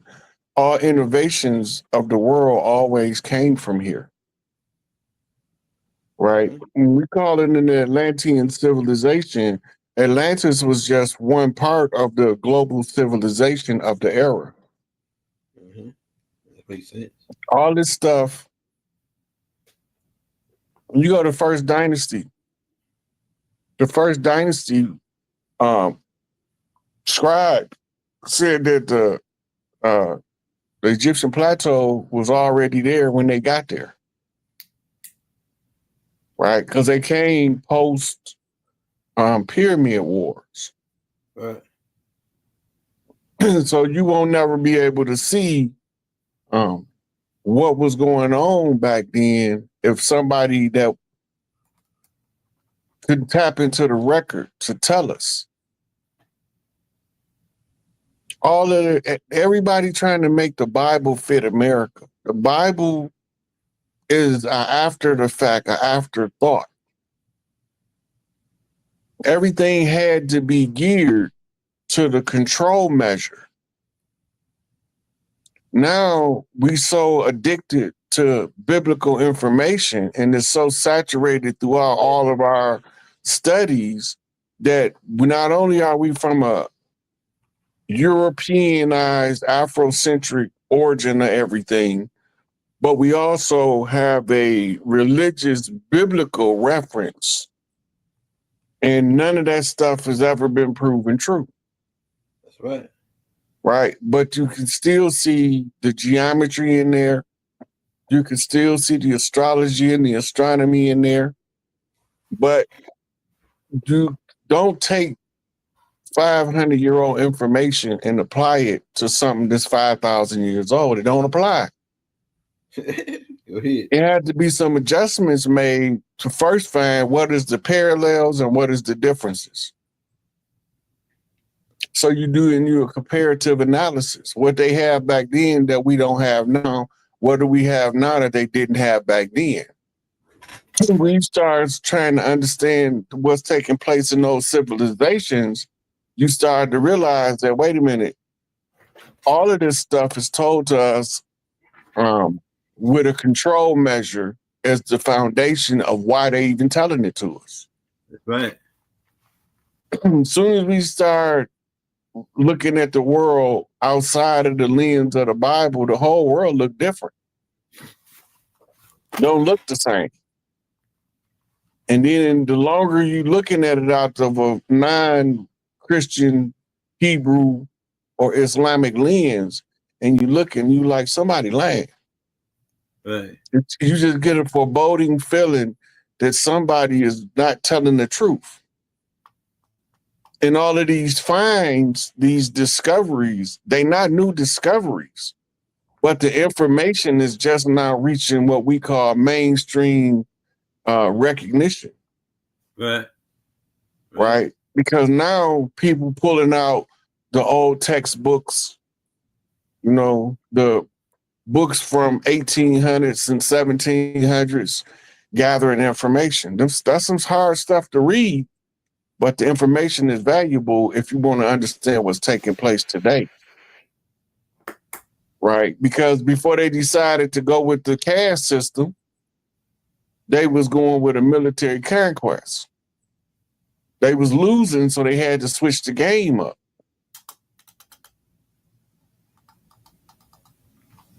Hey, now let me roll this one right here because you said something about the map switch. I think this one attests to the maps being switched around because show is mighty funny.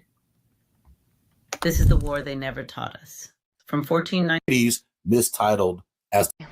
You say that this is the Garden of Eden. There it is. I think about in the center of the garden, north and south.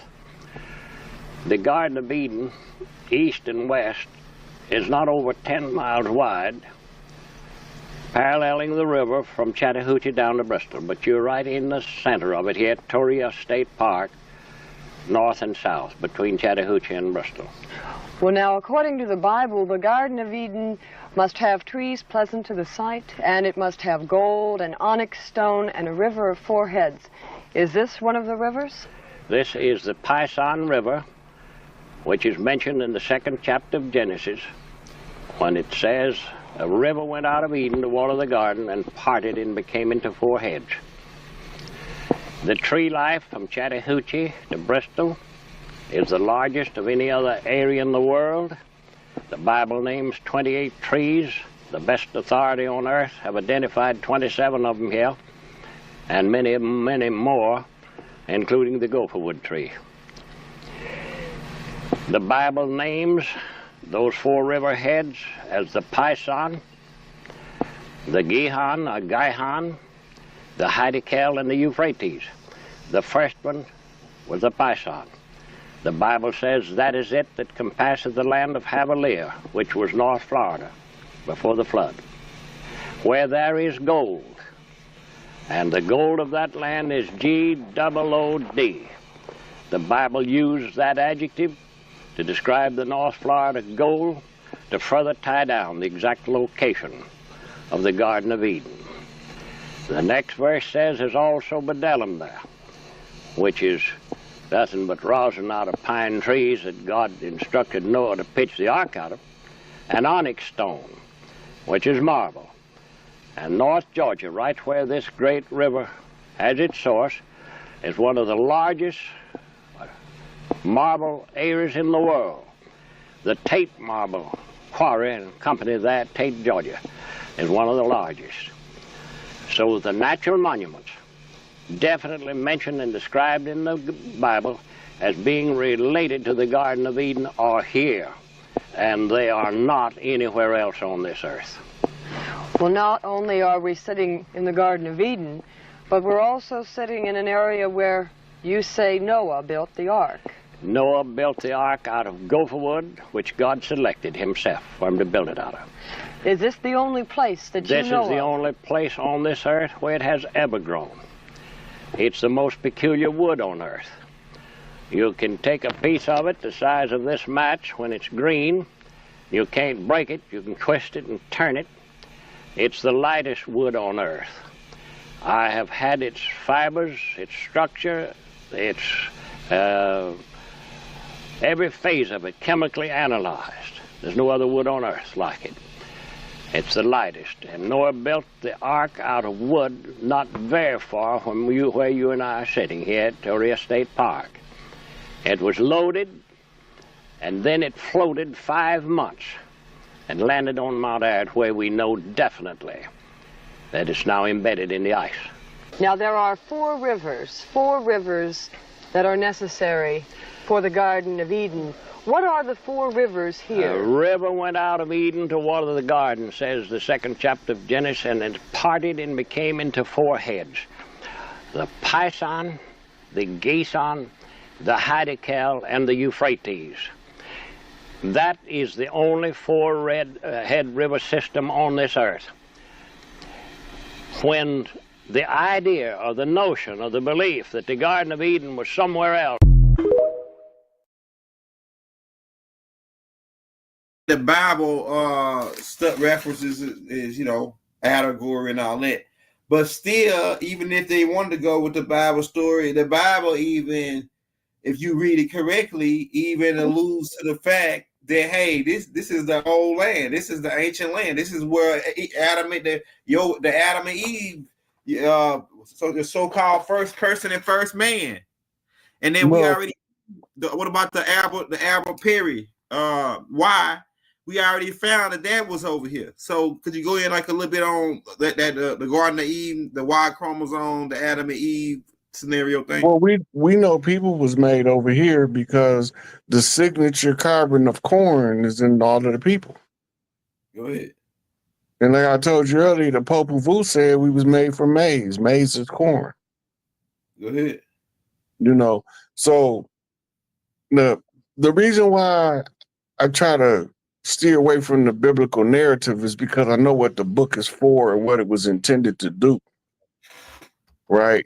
And I know about things that was translated and added after the fact that they say that it didn't happen. Right.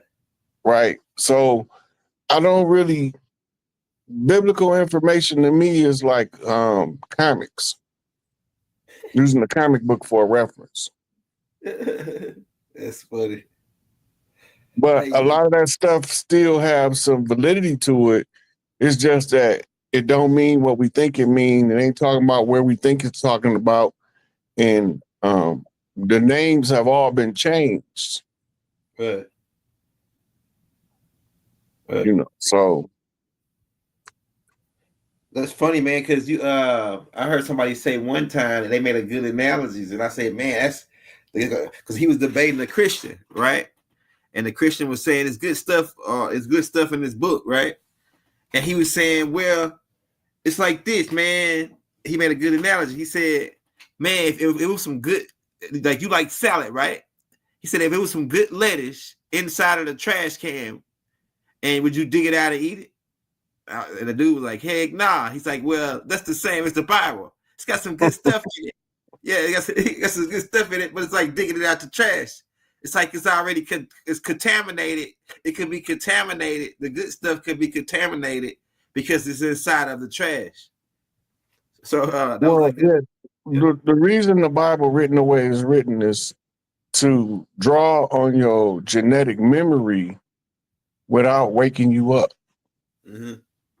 To convince you to follow a narrative. Mm-hmm. The Quran is a spinoff of the Bible. Mm-hmm. It's what we call the sequel. Mm-hmm. Right? It was designed to control the temperament of the people native in the Middle East. They couldn't control them. They used to call them the people, the demons of the flame. It's with the Chaldean.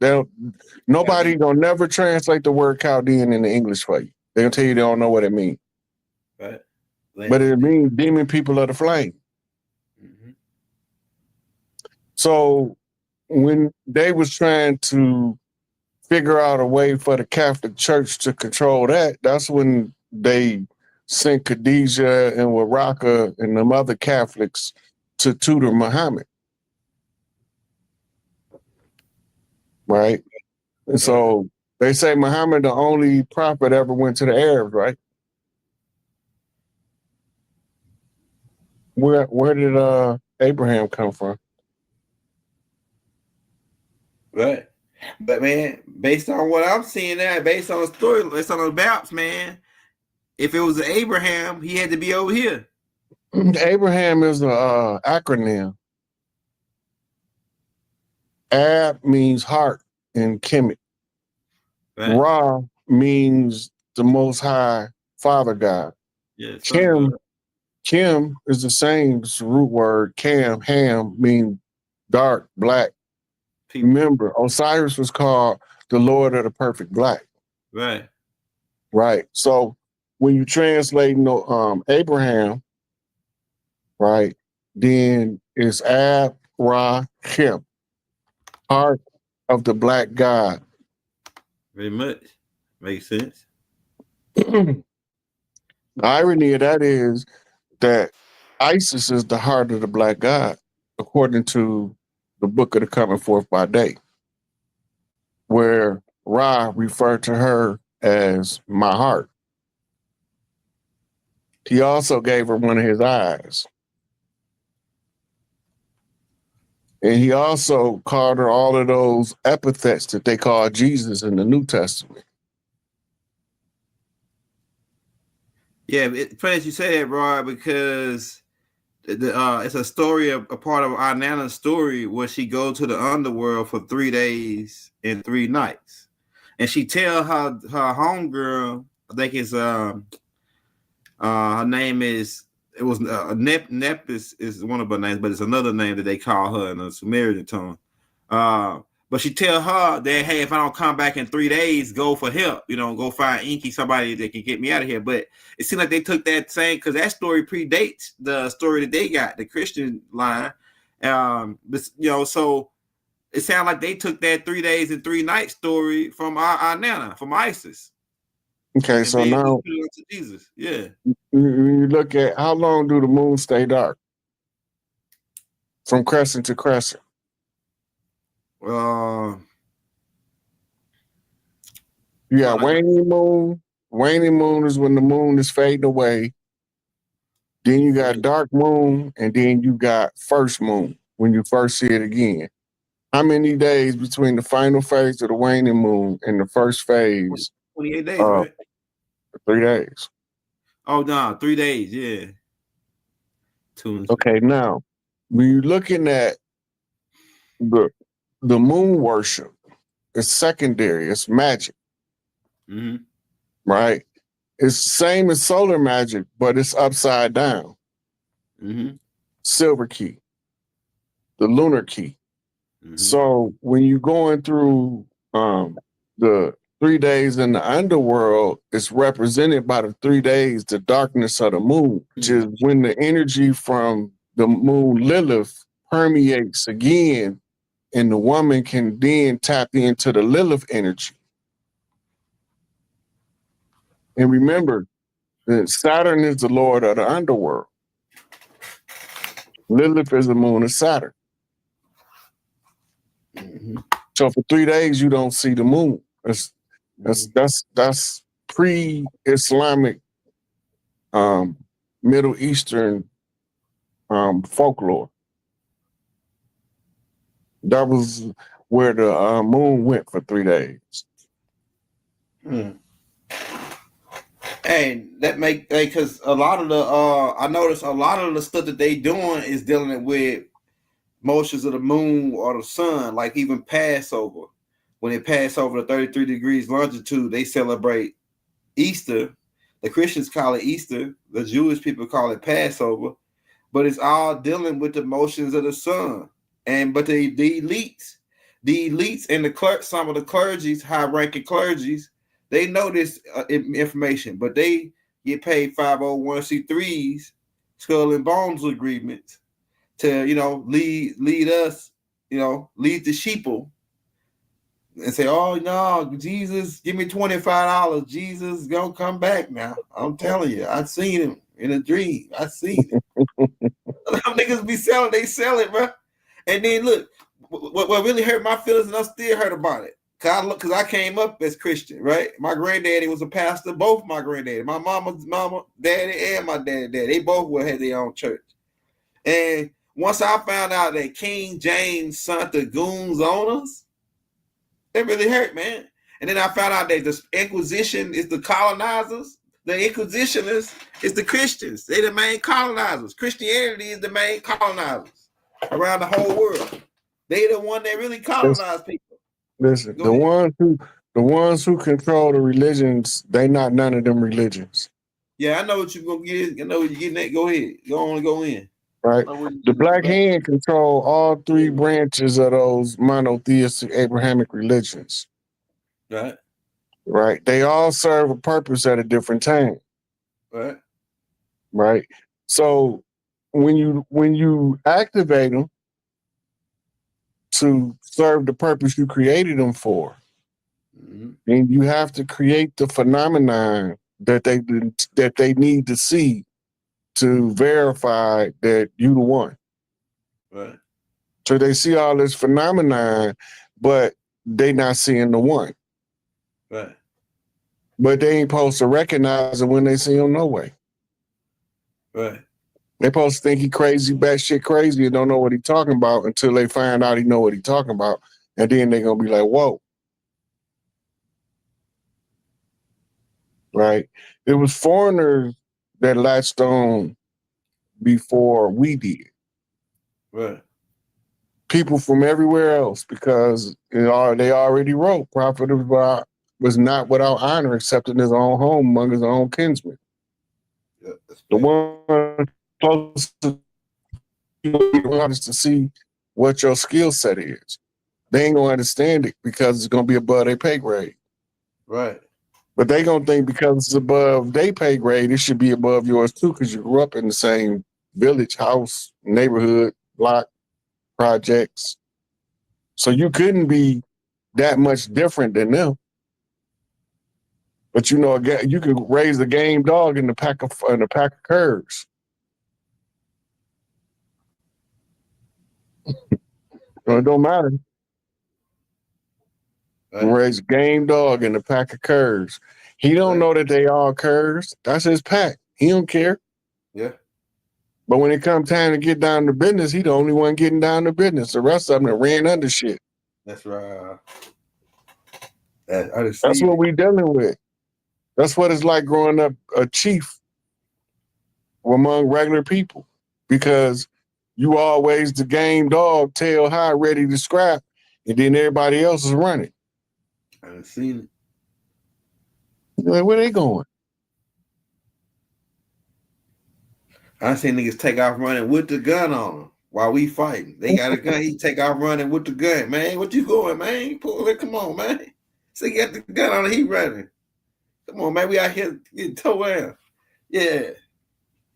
That thing. Yeah, hey, bro, I'm gonna run a couple more. We got about 20, 15 more minutes, but I'm gonna run like 2 or 3 clips back to back. We'll talk on them, then we'll take a couple questions. All right. All right, so let me go ahead. Just run a couple of them. Okay, this one here. We know the truth now here. This is Memphis, Egypt. Beautiful, right? But look in the background. What kind of trees are those? Those are date palms. Let's keep going. While the exact origin of date palms remain uncertain, it's widely accepted that they were domesticated and cultivated in the Middle East first. Let's keep going. Here is a monument of date palms in ancient Mesopotamia.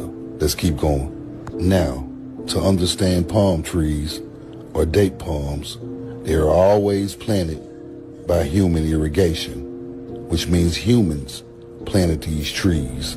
Let's keep going. Now, we all know the Middle East and North Africa is the desert. But in America, date palms are everywhere. Let's keep going. The spread of date palms is attributed to human transport and cultivation. Let's keep going. Who are the people who brought it? Hebrews cultivated and valued the date palms. The date palm or palm tree in Hebrew is tamar, a variant of we know the truth now here. This is Memphis, Egypt. Beautiful, right? But look in the background. What kind of tree? Your Honor, Exhibit F, Part 1. Just let it slip a little bit. Why is 90% of the Grand Canyon off limits? Well, they'll tell you it's for ecological reasons. Wrong. Because the U.S. military is literally on the rim drilled into certain caverns that they identify through all their technical abilities and extracted giant mummies. There's a legend that Mark Antony and Cleopatra, when they knew they were in big trouble with Rome, they sent their son, Alexander Helios, to the west with 50,000 of their most trusted servants, scientists, etc. And for the record, they absolutely knew how to circumnavigate the globe. The idea of isolationism was pretty much the foundation of the Smithsonian by John Wesley Powell.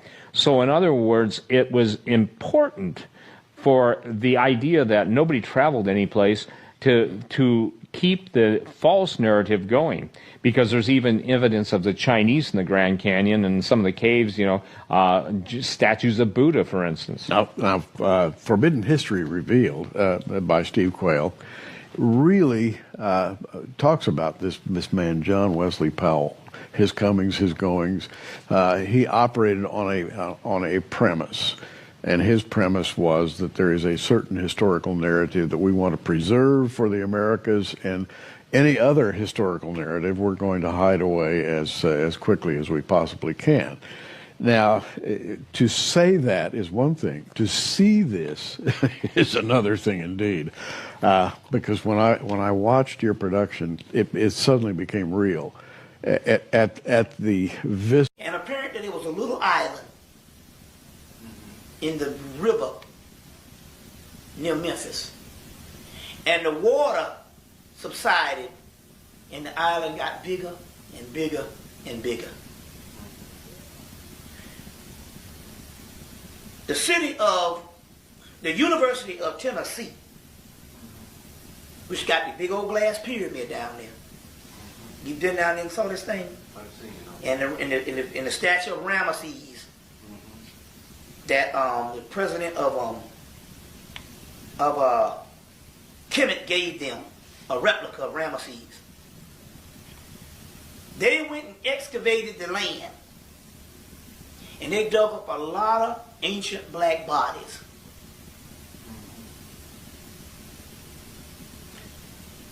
In that land, on that island in the river in Memphis, Tennessee. The lady went on to say that based on legend has it, that when the Europeans got to Memphis, Tennessee, they didn't name Memphis, Tennessee based on their knowledge of Memphis, Egypt, or Memphis, Kemet, based on them being Masons or whatever. In this particular case, what happened is, the legend has it, is when they first settled the land, the Native Americans, or the Native Indigenous people that we call Indians, or the Native Americans, said that this particular place is called Memphis. And they insisted upon it that this place was to remain Memphis. And it was the Native Americans that taught the European settlers about Memphis. And they went into the story. This is remarkable stuff. They went into the story that at their first beginning of whenever they migrated in, there were these Egyptians living on the land in Memphis. That was a subsidiary of original Memphis, Egypt. What period are we talking about? It's hard to say because we have to find out the period of when these particular Native Americans got there. So it had to be a very early period, probably a couple of 100 years before the European settlers got there. So it's not going to be that hard to do the work on when the Europeans settled Memphis. And they said, the story goes that this is Memphis, named after groups of Egyptians or black people that was here when we migrated into the land, the Native Americans. Real jail system. Because certain things were taboo. So somebody says it's kind of hard to believe that death is taboo because we have so much people being murdered. Yeah, I want to stop right there. I got one more, two more, but Bobby said some interesting things right there where he said that these Native Americans, well, the people that they saying Native Americans, said that when they got there, they already seen. I'm thinking that they call them the old Mississippians, but they said that they was Egyptians. They really was the old Mississippians though. But who is these natives? They're saying they came 100 and some years. I'm thinking it was the Huns or whoever. Somebody even had to come before the colonizers came. And I know Hoshin came, but that was on the West Coast. But who came to Memphis on the East Coast before this 1492? That were good guys and said that these guys were Egyptians here before we came. That's interesting, man. What you think about that, bro? Yeah, well, you got to remember, we was already doing trade across the Pacific with the Asian community. You don't remember me a long time ago? I was like, the reason we got all these people named Lee in our family is because it's an ancient contract with the Asians. Yeah, I can even see the right. Yeah, and so they had already been coming over here. And that's how they was able to be informed. The ones who took sides with us was informed by the ones that they was dark from being over here. They was still dark with straight hair or hollow hair, be more accurate. That's right. Right. But they was the ones who was telling the newcomers the instructions of the land. You ain't allowed to change the name of Memphis. Right. Right. And you got two cities of the sun. You got Miami and you got LA. Right. You got one city of thieves that's the city of Thebes, which is Chicago. And then you got Memphis. Memphis wears hard on his sleeve. That's why its name can't change. Memphis is Memphis because it's always going to be Memphis. Right. And you go down there with them shenanigans if you want to. And a fight come with it. I'll tell you that down there. You outsiders can't run Memphis. Yeah. So all you gotta do is take your tough ass down there. Yeah. You find out. Well, it's got places like that, like LA. If you go out there respectable, them gangbangers some of the coolest people to hang out with. But if you go down there on that bravado shit, they gonna test your gangster. They gonna test your gangster, and they got a different gangster to test you at every level you want to be tested on. That's the truth right there. Hey, y'all, we'll take some questions from the crowd. We'll take about 5 or 6 questions from the crowd, and then we'll get out of here. Before that, so you heard them mentioning the word Tamiri. Yeah, Tamiri, yeah. Tamiri means the land of Mary. Yeah, that's right. Mary is another name for Isis or Offset. That's right. You got to remember that when you're reading the Jesus story. That's right. Mary is the mother. That's right. Emmanuel is the son. That's right. But they ain't following the son. They following the mother throughout the story. But if you understand character flaws, you can see the difference in when the son talking versus when the mama talking.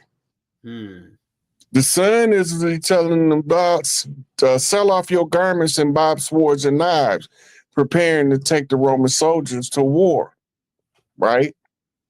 The mother is the one that's saying, love thy neighbor as thyself, right? If one smites you on one cheek, you turn on the other. That's the mother. She's showing grace. Mm-hmm.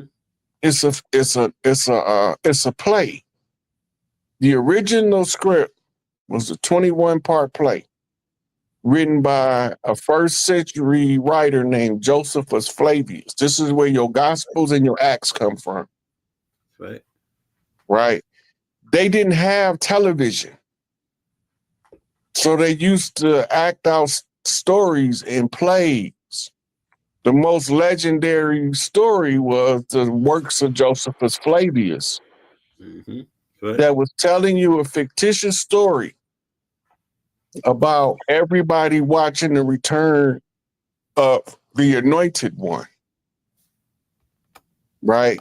The Anointed One can only be anointed by the mother. Right. Right? And so the mother got to anoint the son. That's 13-7. Queen Mother sealed the 7 sons, 7 seed. Now, if we knew more intimately the details of the holy drama, when we see these stories, we know what character's supposed to be there and who did they replace them with. If you go back to Genesis, when Cain got kicked out of the garden, and because he killed Abel. Right. So then Adam and Eve got another son. You remember his name? Seth. Because Seth was a replacement for the loss of Abel. Remember? Right. Right. Okay, now, when you go down the name chart of what Seth naming his children, then you go down the name chart of what Cain is naming his children. Right. They start turning into the same names. Yeah. Right? Right. All the way to the Tubal Cain. Why do they start turning into the same name? That's called usurpation. That's right. You name your children. This is an old Anunnaki thing. It's all in the way that Enlil and Enki operate and trying to take each other's birthright. Yeah, Enlil said this in the Lost Books of Enki. He told Cain, Nefertu to go tell Cain to start doing it. In the Lost Okay, Books of now, Enki. Yeah. when they start naming them each other's names, this is to trade the places in the historical record. Remember, they lived thousands of years. We only live 100. If we lucky. And then they poison us now to cut that in half to about 60. Right? So we lived 60 years. After we came back 10 times, that's 600 years, and they didn't been here the whole time, telling the same lie. Right. Right? We got to figure out that they told the lie. But we got a short amount of time to do it. We got about 50 years. Right? Because we only can tell the story after that 50 years for about another 12 years, and then we done met our mortality rate. Right? Now, they telling us that Helen in Greece was the goddess. And tell you who her parents is. They even have the Hellenistic wars fighting over Helen of Troy, who's named after the goddess Helen. Okay, now, when you get to Rome, Helen is no longer a woman. Helen is a man in Rome, in the Roman pantheon of gods. So now they just switched them out. That's called beheading a god. Right? So when they switch them in the historical book, they got to give you the clues to put the god back together. Put the head back on the rightful god. We know that the Helen in Rome is an imposter because it came after the Helen in Greece. Right. Right. Now, how do we find her? We have to know Kemetic history and writing. So we know that the princess that was sent from Egypt was a Sa priestess, a birth maiden to civilized Greek. when they built the first university on the island of Crete. And we know that she came with 2 sisters because it's in the historical record in Kemet, right? So the culture is named after the goddess or the daughter of the pharaoh who is finna teach the culture to these people. And it was originally a matriarchal culture, by the way. Now, they call Greek culture Hellenistic culture, right? Now, when you go to the Avengers, when Ragnarok happened, they released Hela. No longer Helen, it's Hela, right? From the underworld, and she came to reclaim her throne. Okay, now, so we know that 3 sisters came. So where is the Greek lore about the 3 sisters? It's the lore about the 3 Gorgons, right? And we know that the ranking system in Egypt went 10 as number 1.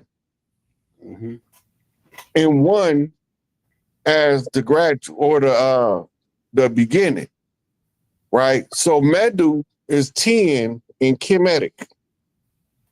Sa is the birth priestess. So now we know it's Medusa in the Gorgons, who is the 3 sisters that left Kemet to settle Egypt. And the description is that when they seen Medusa, she turned men into stone. Right? But really what they telling you is she was so beautiful that when a man looked at her, he froze in his place just long enough for one of the sisters to take his head. Right? But they exaggerated the story by saying that they turned into stone. They didn't turn into stone. They just was captivated by her beauty. Right. Makes sense. Right. Now, they tell the story that her hair was serpents. Those were what they called the sacred locks. They became known as the Natty Dread. That was the reference to the Mau Mau, who was in Kenya fighting against, I think it was the English. And they assembled the Mau Mau, which is the ancient code of conduct for warriors, to take no prisoners, right? And when they seen those dreadlocks, it was too late. And any survivors left the legend of the Natty Dread, right? Contemporary with that, you have a Rasta movement developing in Jamaica. And a lot of the elders who left Kenya came there with dreads. And it became part of the cultural identity of the Rasta movement because of the ancient Mau Mau. The ancient Mau Mau can only be called by a high priest in conjunction with a war chief. And once you take your oath as a Mau Mau, you ready for whatever, right? So the dreads, the fear of the dreads is the fear of the warrior, which traces back to Medusa. And this is why they're saying that she had serpents on her head, because she was able to control her electromagnetic field. You ever seen a Tesla ball? The lady touch it and her hair stand up? That's electromagnetic field. You can do that and control your hair when you all the way full 100% mitochondrial driven. That's source energy pulsing through your veins. That's your X-Man gene. Your junk DNA that was deactivated using science and birth editing programs in ancient times. Now we're seeing the result of what was done back then and who we are today. Mm-hmm. They wanted us to be more compliant, more docile, and more quick to negotiate so they can continue to step on our head, kick us in the balls, and kick us down the flight of stairs. Mm-hmm. Mm-hmm. We decided that we gonna be kind, we gonna be courteous, but you put your hands on me, I'm gonna break your back. Right. That's it. It's not personal. I'm gonna meet the force that you push towards me times 10. You try to choke me, I'm gonna snatch your head off with my bare hands. Right? So now, because Big Mama say turnabout is fair play, that means if they did it to me first, I got the right to do it back to them. Yeah. And if it's instant karma, they can't call it revenge. Because there was no malice or forethought. So you being already thought about it before it happened. So if it happened, you already know what to do. Yeah. Don't waste time to give them a chance to analyze your mind. Deal with the situation, get it over with, get the fuck on. So when we go through those patterns are the MO of the captor. Whether it's the name swapping, the identity theft, the rewriting of a story to confuse you to its proper meaning, right?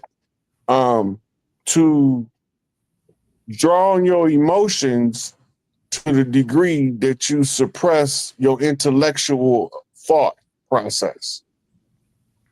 They want you to start feeling before you think, but you're supposed to think your way through your feelings. But nobody never told us when we was babies that when we get angry, we still got to remember to think so we don't make foolish choices. Right.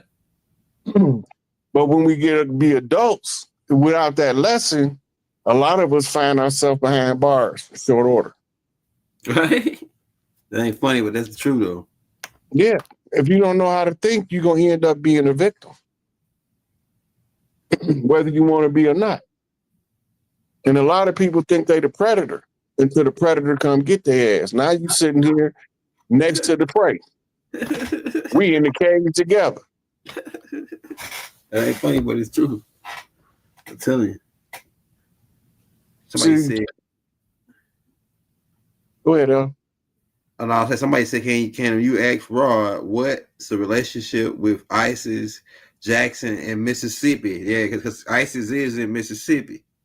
It's like what So, like yeah. ISIS, Mississippi is ISIS territory. It's called Bigfoot territory, right? Because of a compact between ISIS and the Enkiduites. I don't know if they know who that is, Elder, but it was a compact between ISIS and the Enkiduites where they could roam the forest unmolested by humans if when she need them, they can show up to help her. That's ancient. That go all the way back to the Atlantic, right? The Enkiduites have also intermingled with humans and had children with them. Yeah.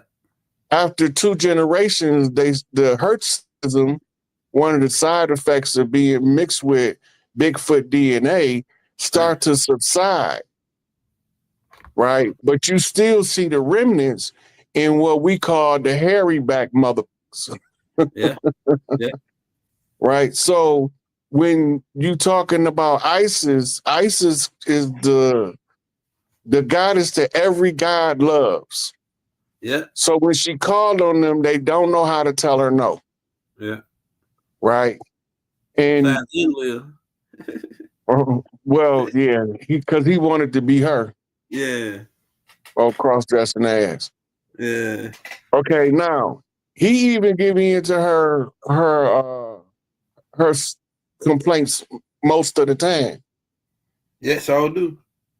Most of the time he do what his sister tell him to do. That's right. But this earth situation was too valuable for the survival of Nibiru he didn't want to hear it. He thought that the best way to control it was just through military regimentation and the systems that the military for efficiency.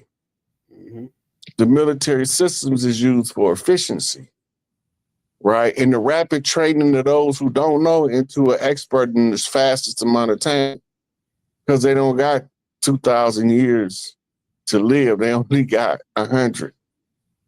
So they got to be on accelerating learning programs for everything military structured.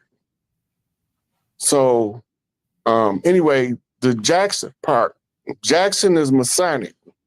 It's the reference to the pillar of Joaquin. Joaquin and Boaz are the two pillars, the severity and the mercy. That's what?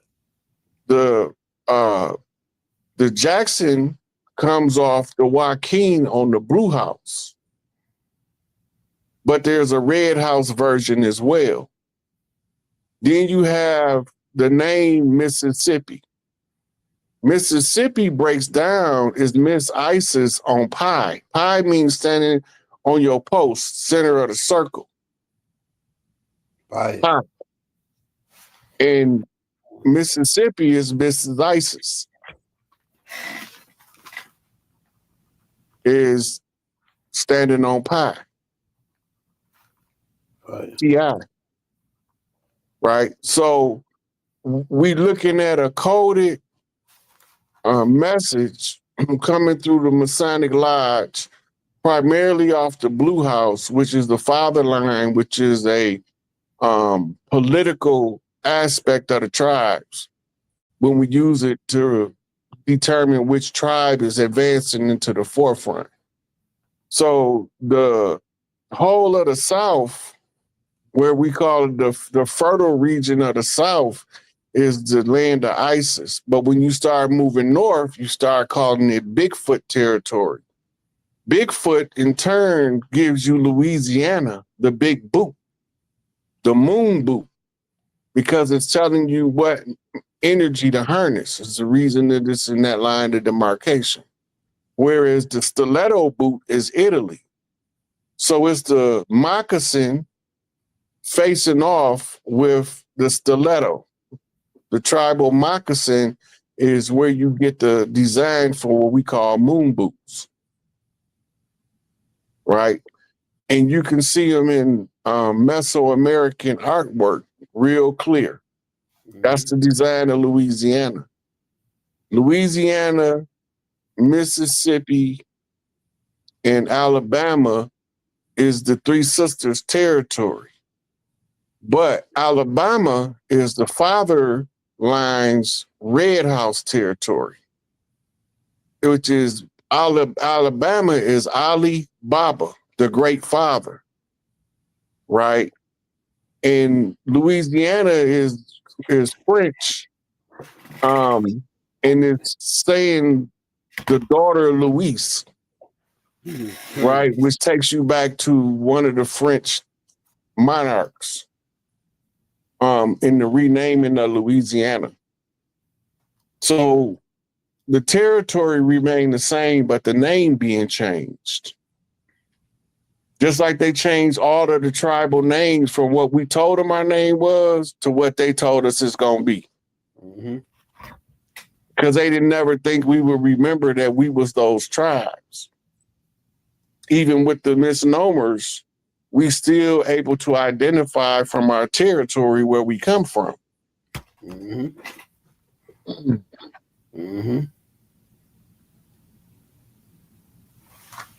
Yeah, Rob, we already over time. We had 2:15. That's pretty good, though.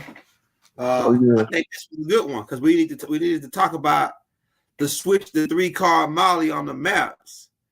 So I guess my last question would be: so when do you think they started the switching of the renaming stuff? I don't think it happened with the first colonization, the Spanish. I think was the Black Conquistadors.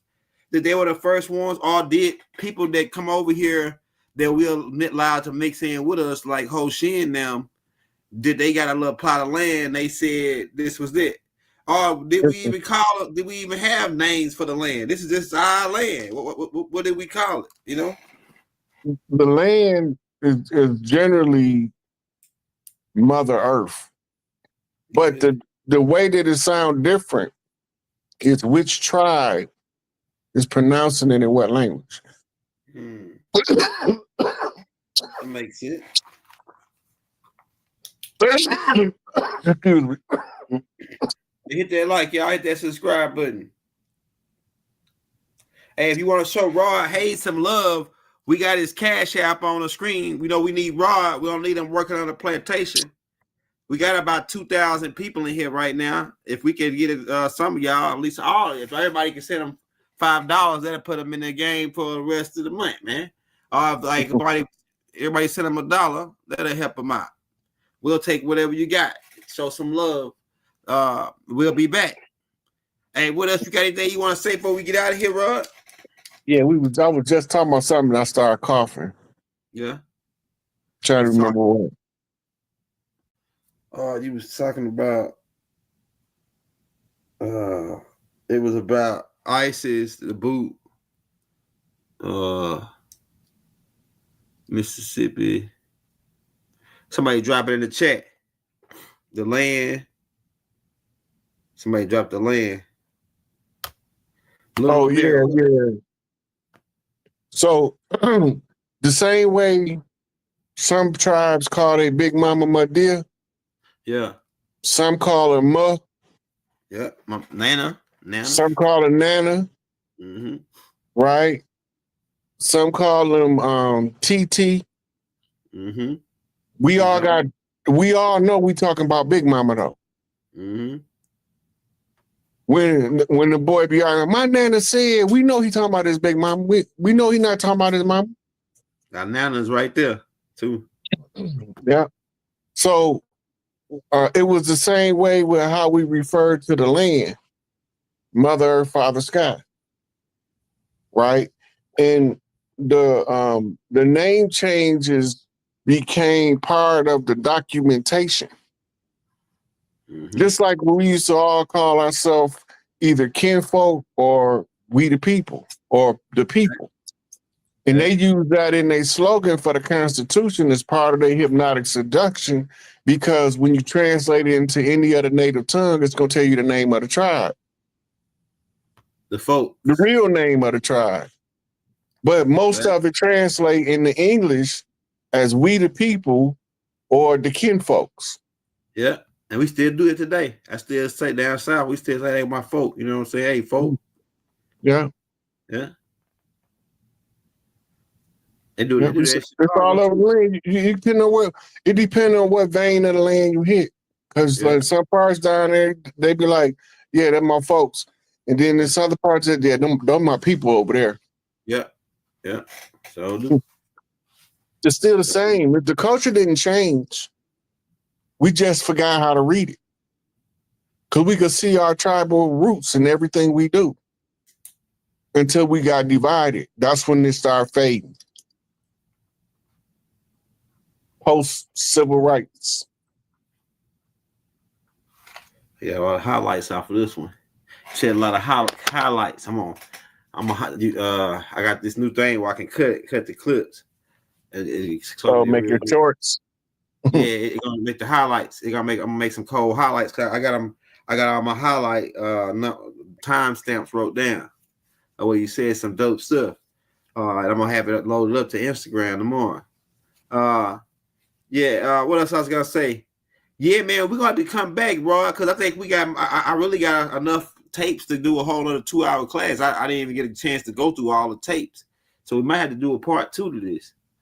Because I got a whole bunch. We didn't even get to the real, like the heavy stuff where they started talking about, this and that. Like we didn't even get to that. I just played many as I could. That's to fit into what we was gonna do. But we might come back for a part 2 on maybe what's today, Friday, and we'll have. Matter of fact, we'll come back Friday if you ain't got nothing else, and we'll finish the rest of them up, the rest of those clips, and then I'll have some more stuff to go along with it, like some slides. Let's do Sunday. All right, so we can do Sunday. I'll set it up for Sunday. because I got a whole bunch of 5 more I just clips. don't want them to be back to back because today Thursday. We'll cram them up because I still got I'm gonna do an AI on this one, so that'll be the middle. It'll be AI on this one. Then I gotta do all those tapes that we already did. I already got the AIs already done. I just gotta sit there and put pictures to them and get them out. Yeah. So AI drop. AI pretty much seemed like it seemed like AI just dropping. If you know what to ask it, like sometimes it'll lie, but you got to type it in right. You got to type it in a certain way. That's the last question I'm gonna ask you, Rod. How did they get AI prompt to lie? Or is AI doing it on purpose, or is AI just going what they already loaded his brain with? Because AI connected to what all we saying too. So is it prompted to lie in some situations when you ask it certain questions? It got what's called a response protocol it had to follow, which is a program. The response protocol is you have to know how you questioning it to open it up to answer you like you was a person of a higher pay grade. The regular people gonna ask it a question, it's not gonna always give them an accurate answer. That's facts. Right. So we know that most of these AI programs are just information gathering tools. They use them to really, while they answering your question, they scanning your information that you already answered. And they adding that to their memory banks in order to give more answers out. The more you use it and the more you program it, people in general, the more memory it has to draw from. So when you start asking questions, if you know how to get it to bypass the security of surveillance where it can become a useful tool, it's going to tell you the truth. It's going to tell you where to find the information and all that. Yeah, GTP like that too. That's true. Hey, that's so true what you're saying, bro. Because I type in one thing, they say, "Oh no!" Like I typed in, "Is Franklin D. Roosevelt a Freemason or a Shriner?" They said, "No, he's not a Shriner." But then I retype it. It said, "Well, yes," but it didn't retype it till after I pull up a picture. Because I put up a picture that says, "Is he a Shriner?" It said no at first. And then I went to a picture of him. I said, damn. And then I went ask it again. Then it said, oh, yeah, well, yeah. See, you got us right there. It's like AI B's like, you got me, man. It is true. He is a Shriner. Yeah, that's deep. That's deep. But on that note, man, we about to get up out of here, man. We'll be back. This was a good one, man. Because now that like I said, that's what I believe Doc was trying to get over to us about this land, that this was everything that we're saying right now in this class by building that land out there in Edenton, Georgia. He was rebuilding the pyramids, all that stuff. And it was a clip that I got in here about how they built that glass pyramid over another pyramid. It was already a pyramid right there with that glass pyramid in Memphis. They just built the glass pyramid over it.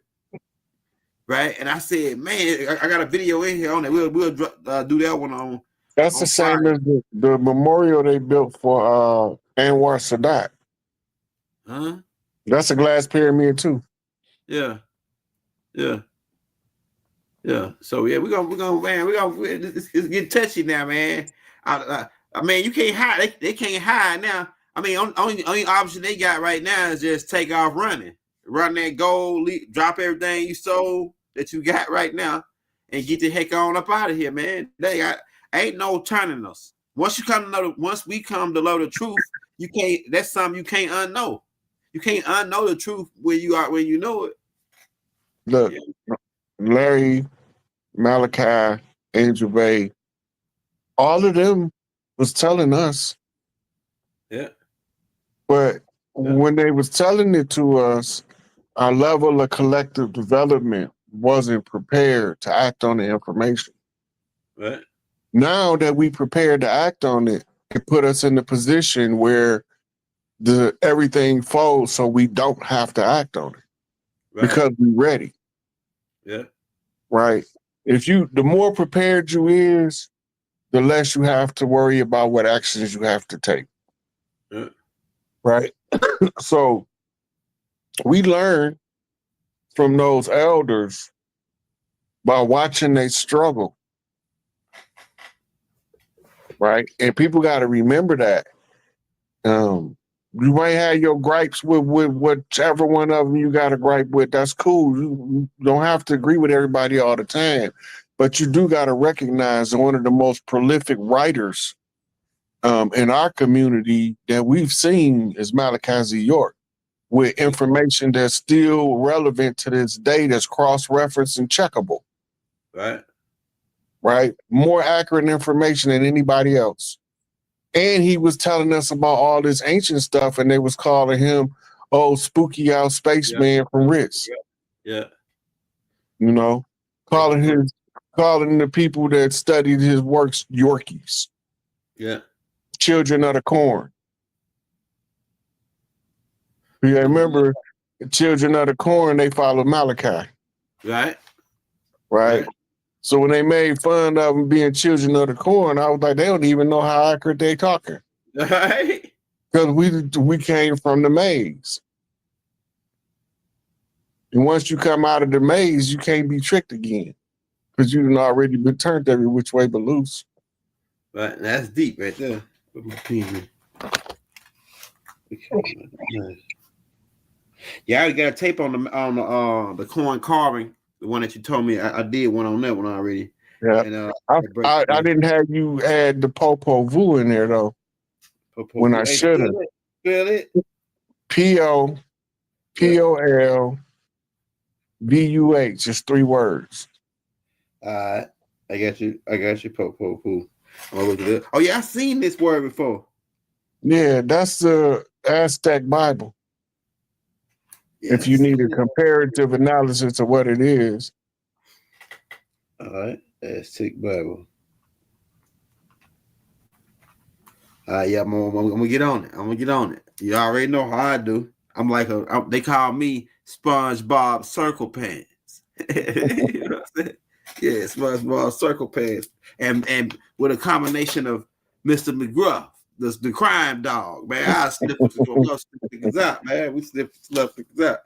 Hey, y'all, hit that like, hit that subscribe button, show Ross some love. We got for the people that was asking, we got the Cash App on the screen, and then we got PayPal as well. I don't know if he got the Vimo. I don't know if he got Vimo or not. I don't have Vimo. All I got is PayPal and Cash App. Okay, all right. Yeah, so we got that on the screen. That is the correct Cash App for the guy that asked. Yeah, y'all, we out, y'all. Peace and love and harmony throughout the boundless universe to all. I can feel the matriarchs rising now. It feels good. It feels nurturing. It's a good energy. This new energy that's coming to the planet. This motherly love. It's a motherly love. Ain't nothing like motherly love. You know what I'm saying? And we out, y'all. One love, one heart.